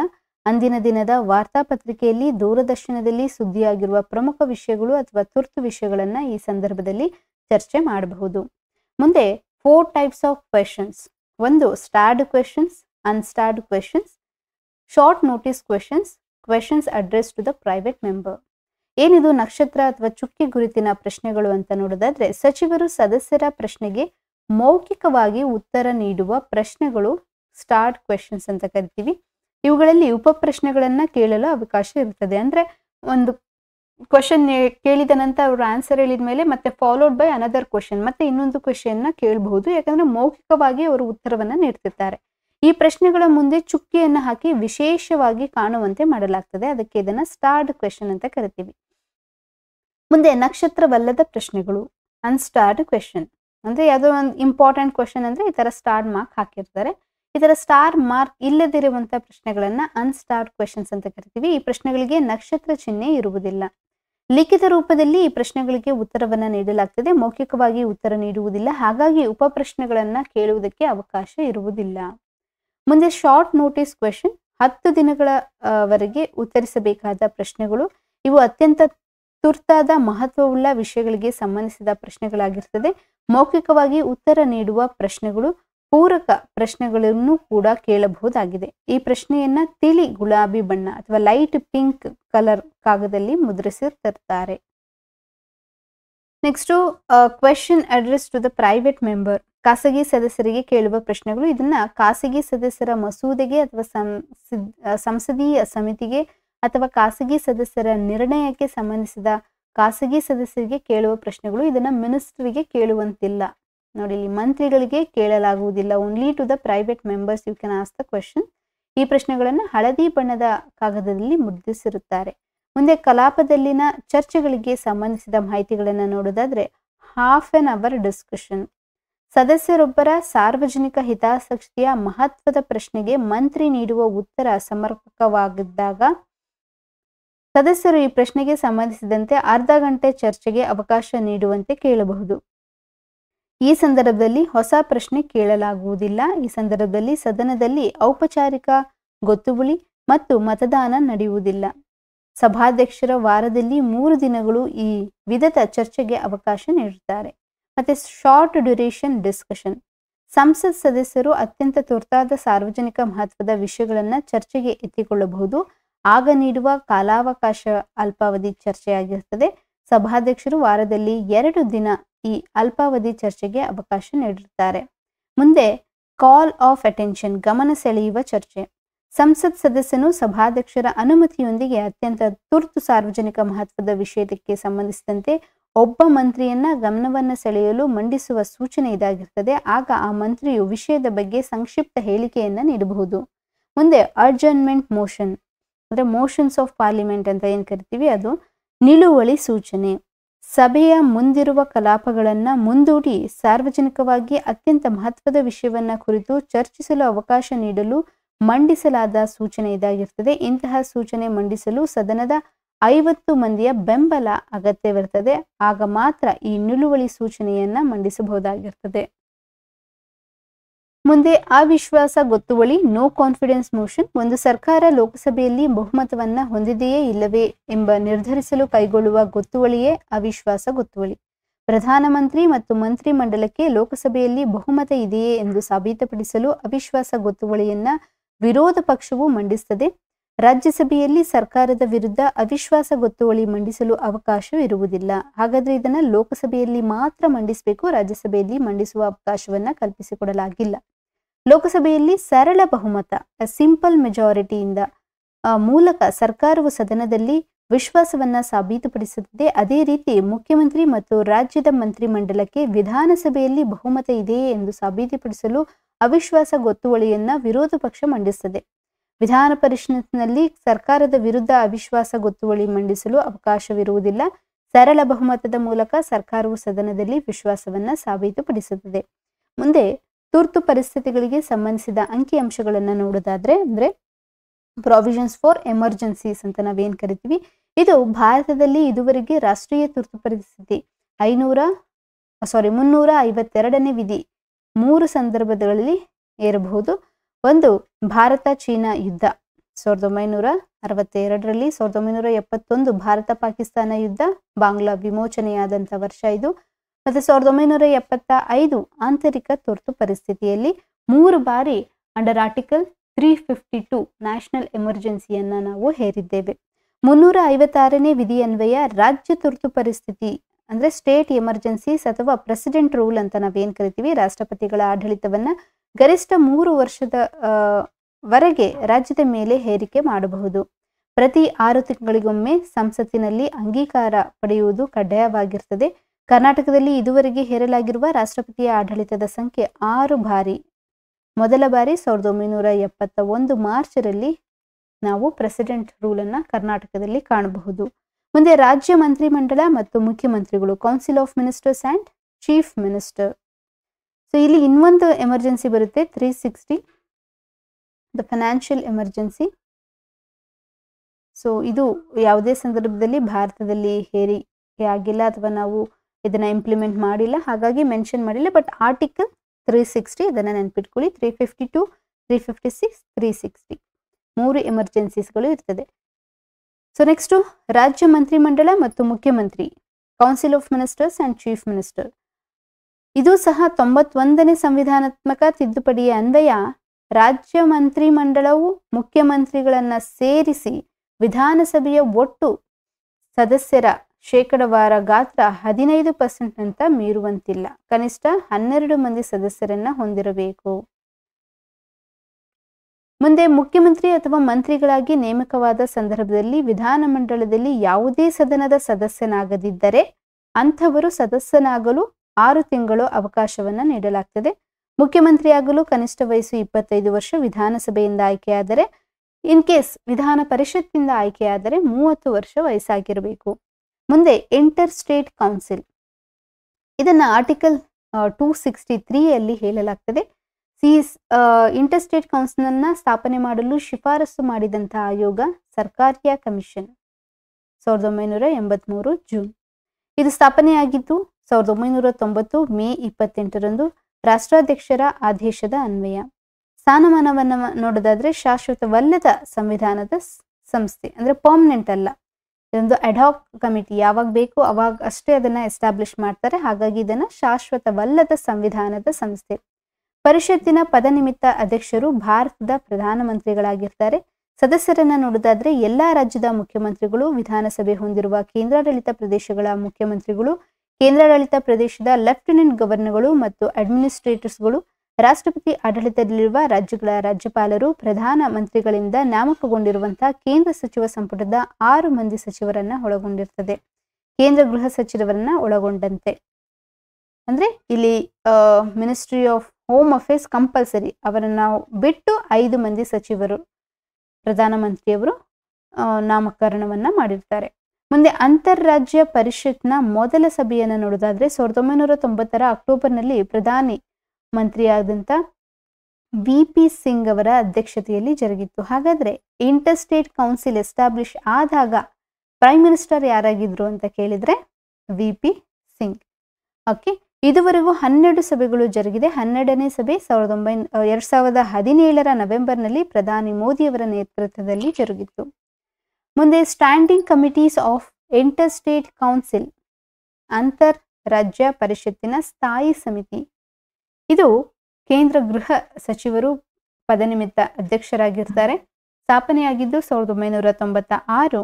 ಸದಸ್ಯರು ಕೇಂದ್ರ ಸಚಿವ ಸಂಪುಟದಲ್ಲಿನ 5 ಮಂದಿ ಸಚಿವರು ಮತ್ತು 9 ವಿವಿಧ ರಾಜ್ಯದ ಮುಖ್ಯಮಂತ್ರಿಗಳು. ಮುಂದೆ ಝೋನಲ್ ಕೌನ್ಸಿಲ್ 1956 ರಾಜ್ಯ ಪುನರ್ ರಚನಾ ಕಾಯ್ದೆ ಅನ್ವಯ ಅದನ್ನು ಸ್ಥಾಪನೆ ಮಾಡಲಾಗ್ತದೆ. ಪ್ರಸ್ತುತವಾಗಿ 6 ಇರ್ತದೆ, ಮುಂಚೆ ಇರುವಂಥದ್ದು 5 ವಲಯ. 1971ರಲ್ಲಿ ಸಂಸತ್ ಕಾಯ್ದೆ ಮೂಲಕ 6ನೇ ವಲಯನ್ನ ಸ್ಥಾಪನೆ ಮಾಡಲಾಗ್ತದೆ, ಅದು ಈಶಾನ್ಯ ವಲಯ ಮಂಡಳಿ. ಕರ್ನಾಟಕ ರಾಜ್ಯ ದಕ್ಷಿಣ ವಲಯ ಮಂಡಳಿಗೆ ಸೇರ್ಪಡೆ ಆಗಿದೆ. ಮತ್ತೆ ಎಲ್ಲಾ ವಲಯ ಮಂಡಳಿಯ ಪದನಿಮಿತ್ತ ಅಧ್ಯಕ್ಷರು ಬಂದ್ಬಿಟ್ಟು ಕೇಂದ್ರ ಗೃಹ ಸಚಿವರು. ಉಪಾಧ್ಯಕ್ಷರು ಪ್ರತಿ ವಲಯದ ರಾಜ್ಯಗಳ ಮುಖ್ಯಮಂತ್ರಿಗಳು ಸರದಿ ಮೂಲಕ ಉಪಾಧ್ಯಕ್ಷರಾಗಿ 1 ವರ್ಷ ಅವಧಿಯವರೆಗೆ ಕಾರ್ಯನಿರ್ವಹಿಸ್ತಾರೆ. ಮತ್ತೆ ದಕ್ಷಿಣ ವಲಯ ಮಂಡಳಿಗೆ ಸೇರುವ ರಾಜ್ಯಗಳು ಮತ್ತು ಕೇಂದ್ರಾಡಳಿತ ಪ್ರದೇಶಗಳನ್ನು ನೋಡೋದಾದ್ರೆ ಕರ್ನಾಟಕ, ಆಂಧ್ರಪ್ರದೇಶ, ತೆಲಂಗಾಣ, ಕೇರಳ, ತಮಿಳುನಾಡು ಮತ್ತು ಪುದುಚೇರಿ. ವಿಶೇಷ ಅತಿಥಿಯಾಗಿ ಅಂಡಮಾನ್ ಮತ್ತು ನಿಕೋಬಾರ್ ದ್ವೀಪ ಮತ್ತು ಲಕ್ಷದ್ವೀಪ್ ಸೇರ್ಪಡೆ ಮಾಡಲಾಗಿದೆ. ಮುಂದೆ ಸುಪ್ರೀಂ ಕೋರ್ಟ್ ಆಫ್ ಇಂಡಿಯಾ, ಭಾರತದ ಸುಪ್ರೀಂ ಕೋರ್ಟ್. ಇದಕ್ಕೆ ಸಂಬಂಧಿಸಿದಂತಹ ಪ್ರಮುಖ ಮಾಹಿತಿಯನ್ನು ನೋಡೋದಾದ್ರೆ ಸಾರ್ವಜನಿಕ ಹಿತಾಸಕ್ತಿ ದಾವೆ, ಪಬ್ಲಿಕ್ ಇಂಟ್ರೆಸ್ಟ್ ಲಿಟಿಗೇಷನ್. ಇದನ್ನು ಸಹ ನಿಮ್ಮ ಎಕ್ಸಾಮಿನೇಷನ್ ಅಲ್ಲಿ ಕೇಳಿದ್ರು. ಈ ಪಬ್ಲಿಕ್ ಇಂಟ್ರೆಸ್ಟ್ ಲಿಟಿಗೇಷನ್ ಅನ್ನ ಭಾರತದಲ್ಲಿ ಪರಿಚಯಿಸಿದವರು ಯಾರು? ನ್ಯಾಯಾಧೀಶ ಭಗವತಿ ಮತ್ತು ನ್ಯಾಯಾಧೀಶ ಕೃಷ್ಣ ಅಯ್ಯರ್. ಇದನ್ನ ಮೊದಲು ಬಳಕೆ ಮಾಡಿದ್ದು ನ್ಯೂಯಾರ್ಕ್ನಲ್ಲಿ 1876ರಲ್ಲಿ. ಸುಪ್ರೀಂ ಕೋರ್ಟ್ನ ಮೂಲಾಧಿಕಾರಿ ಅಂದ್ರೆ ದ ಒರಿಜಿನಲ್ ಜುರಿಸ್ಡಿಕ್ಷನ್ ಹೇಳುವಂತಹ ವಿಧಿ ಬಂದ್ಬಿಟ್ಟು 131ನೇ ವಿಧಿ. ಕೆಲವು ಮೊಕದ್ದಮೆಗಳನ್ನ ನೇರವಾಗಿ ಸ್ವೀಕರಿಸಿ ವಿಚಾರಣೆ ನಡೆಸುವ ಅಧಿಕಾರವನ್ನ ಈ ಒರಿಜಿನಲ್ ಜುರಿಸ್ಡಿಕ್ಷನ್ ಅಲ್ಲಿ ಸುಪ್ರೀಂ ಕೋರ್ಟ್ ಹೊಂದಿರ್ತದೆ. ಮತ್ತೆ ಸಂವಿಧಾನದ ಅರ್ಥೈಸುವ ಕೇಂದ್ರ ಸರ್ಕಾರ ಮತ್ತು ರಾಜ್ಯ ಸರ್ಕಾರಗಳ ನಡುವಿನ ವಿವಾದ, ರಾಜ್ಯಗಳ ನಡುವಿನ ವಿವಾದವನ್ನ ಪರಿಹರಿಸುವ ಒಂದು ಜುರಿಸ್ಡಿಕ್ಷನ್ ಅನ್ನ ಸುಪ್ರೀಂ ಕೋರ್ಟ್ ಹೊಂದಿರ್ತದೆ. ಈ ಒರಿಜಿನಲ್ ಜುರಿಸ್ಡಿಕ್ಷನ್ ಅಲ್ಲಿ 1, 2, 3, 4 ವಿಷಯಗಳು ಬರ್ತದೆ. ಓಕೆ, ಯಾವುದು ಅಂತಂದ್ರೆ ಯಾವುದೇ ಮೊಕದ್ದಮೆಗಳನ್ನ ನೇರವಾಗಿ ಸ್ವೀಕರಿಸುವ ಅಧಿಕಾರ, ಮತ್ತು ಸಂವಿಧಾನವನ್ನ ಅರ್ಥೈಸಿಕೊಳ್ಳುವಂತಹ ಅಧಿಕಾರ, ಮತ್ತು ಕೇಂದ್ರ ಮತ್ತು ರಾಜ್ಯಗಳ ನಡುವಿನ ವಿವಾದವನ್ನ ವಿವಾದಗಳನ್ನ ಪರಿಹರಿಸುವ ಅಧಿಕಾರ ಅಥವಾ ವಿಚಾರಣೆ ನಡೆಸುವ ಅಧಿಕಾರ, ಮತ್ತು ರಾಜ್ಯಗಳ ನಡುವಿನ ವಿವಾದವನ್ನ ವಿಚಾರಣೆ ಮಾಡುವಂತಹ ಅಧಿಕಾರವನ್ನ original jurisdiction according to article 131 supreme ಕೋರ್ಟ್ಗೆ ಇದೆ. ಮುಂದೆ ಕೋರ್ಟ್ ಆಫ್ ರೆಕಾರ್ಡ್, ಇದನ್ನ ದಾಖಲೆ ನ್ಯಾಯಾಲಯ ಅಂತ 129ನೇ ವಿಧಿ ಹೇಳ್ತದೆ. ಸುಪ್ರೀಂ ಕೋರ್ಟ್ ದಾಖಲೆ ನ್ಯಾಯಾಲಯವಾಗಿದ್ದು ತನ್ನ ಆದೇಶಗಳನ್ನ ಜಾರಿಗೆ ತರದಿದ್ದರೆ ನ್ಯಾಯಾಂಗ ನಿಂದನೆ ಎಂದು ಪರಿಗಣಿಸಿ ಶಿಕ್ಷೆಯ ಅಧಿಕಾರವನ್ನ ಹೊಂದಿದೆ. ಇದೇ ರೀತಿ ಹೈಕೋರ್ಟ್ಗಳು ಸಹ ಕೋರ್ಟ್ ಆಫ್ ರೆಕಾರ್ಡ್ ಆಗಿ ಅಧಿಕಾರವನ್ನ ಹೊಂದಿರ್ತದೆ. ಆರ್ಟಿಕಲ್ 215. ನೆಕ್ಸ್ಟ್ ಲೋಕ್ ಅದಾಲತ್, ಜನತಾ ನ್ಯಾಯಾಲಯ.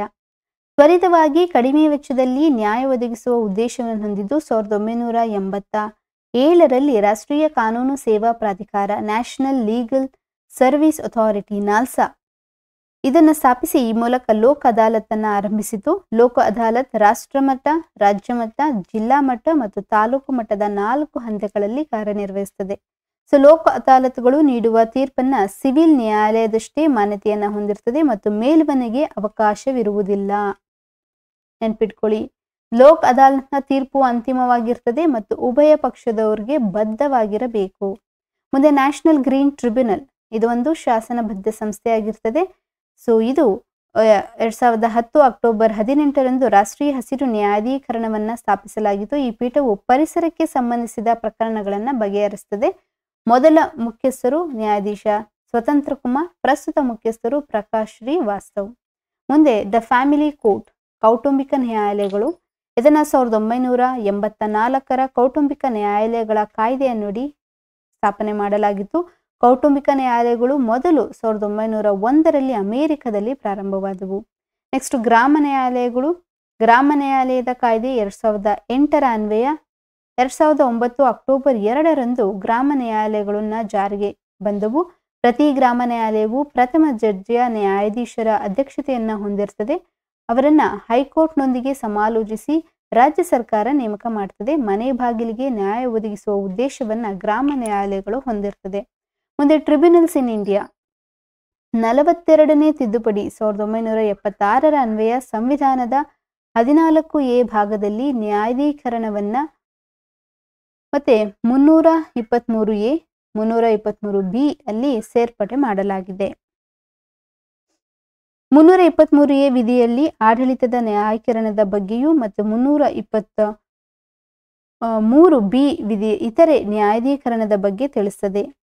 ಈ ಕ್ಯಾಟ್ ಅಂತ ನಾವೇನ್ ಕರಿತೀವಿ, ಸೆಂಟ್ರಲ್ ಅಡ್ಮಿನಿಸ್ಟ್ರೇಟಿವ್ ಟ್ರಿಬ್ಯುನಲ್, 1985 ನವೆಂಬರ್ 1ರಂದು ಸ್ಥಾಪನೆಯಾಗಿದ್ದು ಪ್ರಸ್ತುತ 18 ಪೀಠಗಳು ಇದೆ. ಇದು ಕೇಂದ್ರ ಸೇವೆಯ ವಿವಾದಗಳನ್ನ ಬಗೆಹರಿಸ್ತದೆ.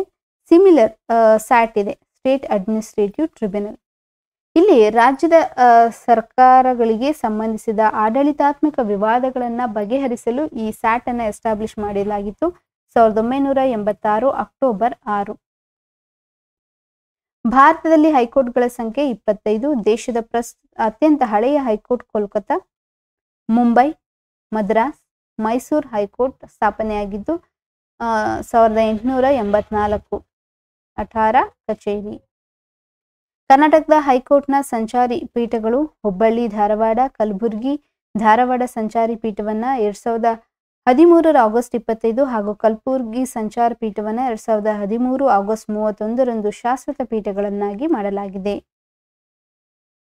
ಇಲ್ಲಿ ಅಟಾರ ಕಚೇರಿ ಅಂತ ಯಾಕೆ ಕೊಟ್ಟಿದ್ದಾರೆ? ಬಹುಶಃ 1884ರಲ್ಲಿ ಅಟಾರ ಕಚೇರಿ ಸ್ಥಾಪನೆಯಾಗಿತ್ತು ಅಲಾಂಗ್ ವಿತ್ ಮೈಸೂರು ಹೈಕೋರ್ಟ್.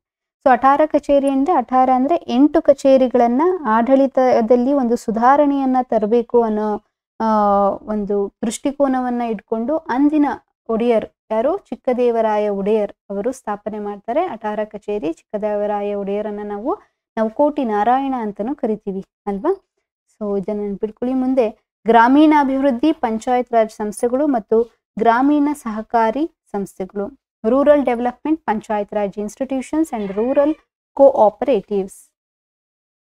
ಇವುಗಳ ಸ್ಥಾಪನೆಯ ಮುಖ್ಯ ಉದ್ದೇಶ ಬಂದ್ಬಿಟ್ಟು ಆಡಳಿತ ವಿಕೇಂದ್ರೀಕರಣ. ಸ್ಥಳೀಯ ಸಂಸ್ಥೆಗಳ ಸ್ಥಾಪನೆಯ ತತ್ವ ಮಹಾತ್ಮ ಗಾಂಧಿ ತತ್ವ ಆಗಿರ್ತದೆ. ಗ್ರಾಮ ಸ್ವರಾಜ್ ಪರಿಕಲ್ಪನೆ ಇದನ್ನ ಹೊಂದಿರ್ತದೆ. ಭಾರತದಲ್ಲಿ ಸ್ಥಳೀಯ ಸರ್ಕಾರಗಳ ಪಿತಾಮಹ ಅಂತ ಲಾರ್ಡ್ ರಿಪ್ಪನ್ ಅನ್ನ ಕರಿತೀವಿ. 1882ರಲ್ಲಿ ಲಾರ್ಡ್ ರಿಪ್ಪನ್ ಅವರು ಹೊರಡಿಸಿದ ಘೋಷಣೆಗಳನ್ನ ಸ್ಥಳೀಯ ಸರ್ಕಾರದ ಮ್ಯಾಗ್ನಾ ಕಾರ್ಟಾ ಅಂತ ಕರಿತೀವಿ. ಈ ಘೋಷಣೆ ಹಿನ್ನೆಲೆಯಲ್ಲಿ ಭಾರತದಲ್ಲಿ ಸ್ಥಳೀಯ ಸರ್ಕಾರ ಸ್ಥಾಪನೆ ಆಯಿತು. ಮುಂದೆ ಟೈಪ್ಸ್ ಆಫ್ ಲೋಕಲ್ ಬಾಡೀಸ್ ಅನ್ನು ನೋಡೋದಾದ್ರೆ rural local bodies, urban local bodies. Rural local bodies 73ನೇ ಸಂವಿಧಾನದ ತಿದ್ದುಪಡಿ 1992, ಅರ್ಬನ್ಗೆ ಸಂಬಂಧಿಸಿಪಟ್ಟಿದಂತೆ 74ನೇ ತಿದ್ದುಪಡಿ 1992 ಜಾರಿಯಾದದ್ದು ಏಪ್ರಿಲ್ 24. ಹಾಗಾಗಿ ಪ್ರತಿ ವರ್ಷ ಏಪ್ರಿಲ್ 24ನ ರಾಷ್ಟ್ರೀಯ ಪಂಚಾಯತ್ ರಾಜ್ ದಿನ ಅಂತ ಆಚರಣೆ ಮಾಡ್ತೀವಿ.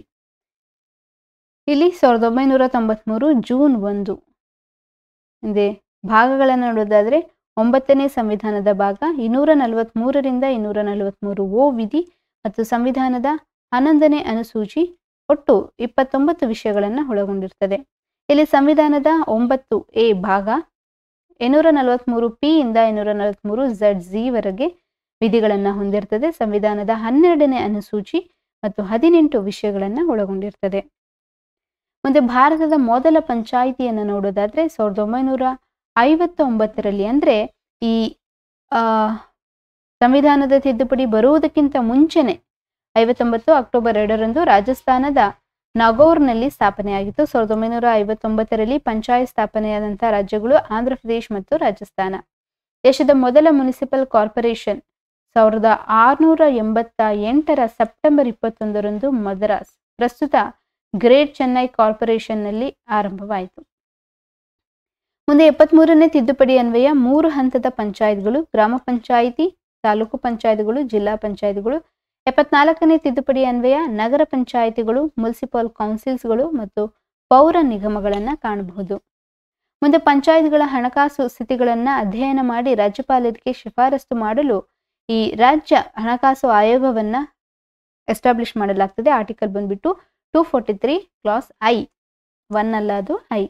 ಓಕೆ, ಅದೇ ರೀತಿ ಪೌರಸಭೆಗಳ ಹಣಕಾಸು ಸ್ಥಿತಿಗಳನ್ನ ಅಧ್ಯಯನ ಮಾಡಿ ರಾಜ್ಯಪಾಲರಿಗೆ ಶಿಫಾರಸು ಮಾಡಲು ರಾಜ್ಯ ಹಣಕಾಸು ಆಯೋಗಕ್ಕೆ ಅವಕಾಶವನ್ನ ಕಲ್ಪಿಸಿಕೊಟ್ಟಿರುವಂತಹ ವಿಧಿ ಬಂದ್ಬಿಟ್ಟು 243 ಮುಂದೆ ಅಧಿಕಾರಾವಧಿ ಮತ್ತು ಆಯ್ಕೆ ವಿಧಾನ 5 ವರ್ಷ ಅವಧಿಯನ್ನು ಹೊಂದಿರ್ತದೆ ಮತ್ತು ವಯಸ್ಸ ಮತದಾರರಿಂದ ಸದಸ್ಯರನ್ನ ಆಯ್ಕೆ ಮಾಡಲಾಗ್ತದೆ. ಮೀಸಲಾತಿಯನ್ನು ನೋಡೋದಾದ್ರೆ ಒಟ್ಟು ಸ್ಥಾನಗಳಲ್ಲಿ ಕನಿಷ್ಠ 33% ಮಹಿಳೆಯರಿಗೆ ಮೀಸಲಾತಿ ಕೊಡಬೇಕು. ಪ್ರಸ್ತುತ ಕರ್ನಾಟಕ ಸೇರಿದಂತೆ ಅನೇಕ ರಾಜ್ಯದಲ್ಲಿ 50% ಮಹಿಳೆಯರಿಗೆ ಮೀಸಲಾತಿಯನ್ನ ನೀಡಲಾಗಿದೆ. ಮತ್ತೆ ಪರಿಶಿಷ್ಟ ಜಾತಿ ಮತ್ತು ಪರಿಶಿಷ್ಟ ಪಂಗಡಗಳಿಗೆ ಒಟ್ಟು ಸ್ಥಾನಗಳ 33% ಮೀಸಲನ್ನ ನೀಡಬೇಕು. ಚುನಾವಣೆಗೆ ಸ್ಪರ್ಧಿಸಲು ಕನಿಷ್ಠ ವಯಸ್ಸು ಬಂದ್ಬಿಟ್ಟು 21 ವರ್ಷಗಳು. ಚುನಾವಣೆ ನಡೆಸುವವರು ರಾಜ್ಯ ಚುನಾವಣಾ ಆಯೋಗ.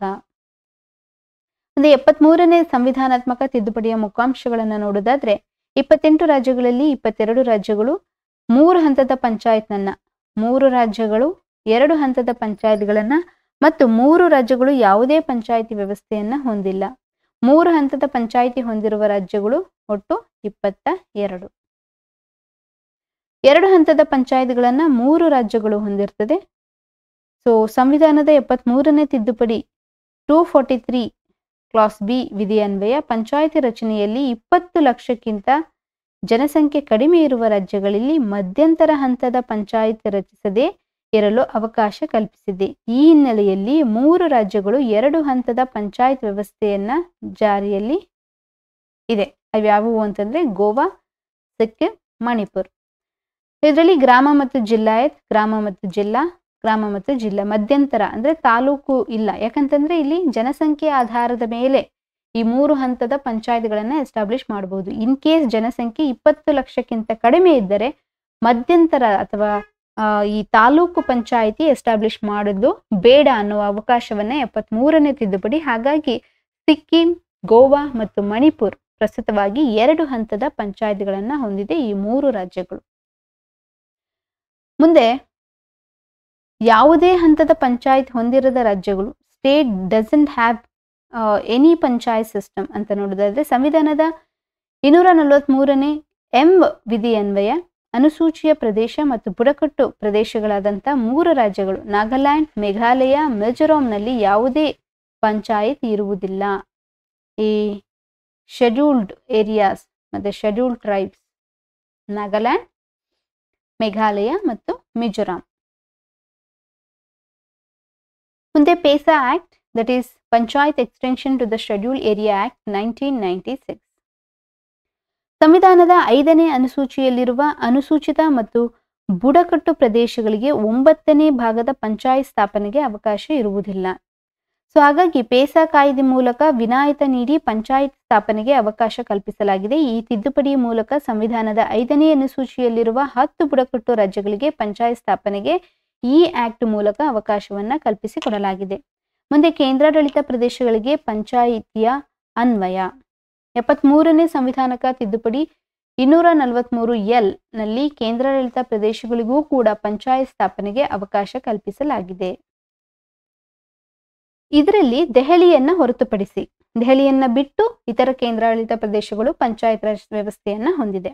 ಮುಂದೆ 73ನೇ ಸಂವಿಧಾನದ ತಿದ್ದುಪಡಿಯ ಪ್ರಮುಖ ವಿಧಿಗಳು ಮತ್ತು ಸಂಬಂಧಿಸಿದ ಮಾಹಿತಿಯನ್ನು ನೋಡೋದಾದ್ರೆ ಇಲ್ಲಿ ABCDEF GHI JK ಈ ರೀತಿಯ ಟಿಲ್ O ತನಕ, ಯಾಕಂದ್ರೆ 243 ಇಂದ 243 ಓವರೆಗೂ ಪಂಚಾಯತ್ ರಾಜ್ ಬಗ್ಗೆ ಹೇಳ್ತದೆ. ಅದನ್ನು ನಾನು ಓದೋದಕ್ಕೆ ಹೋಗಲ್ಲ, ನಿಮಗೆ ಸೆಲ್ಫ್ ರೀಡಿಂಗಿಗೆ ಬಿಡ್ತೀನಿ. ಹಾಗಾಗಿ ವಿಡಿಯೋನ ಪಾಸ್ ಮಾಡಿ ಇದನ್ನು ನೀವು ನೋಟ್ ಡೌನ್ ಮಾಡ್ಕೊಳ್ಳಿ.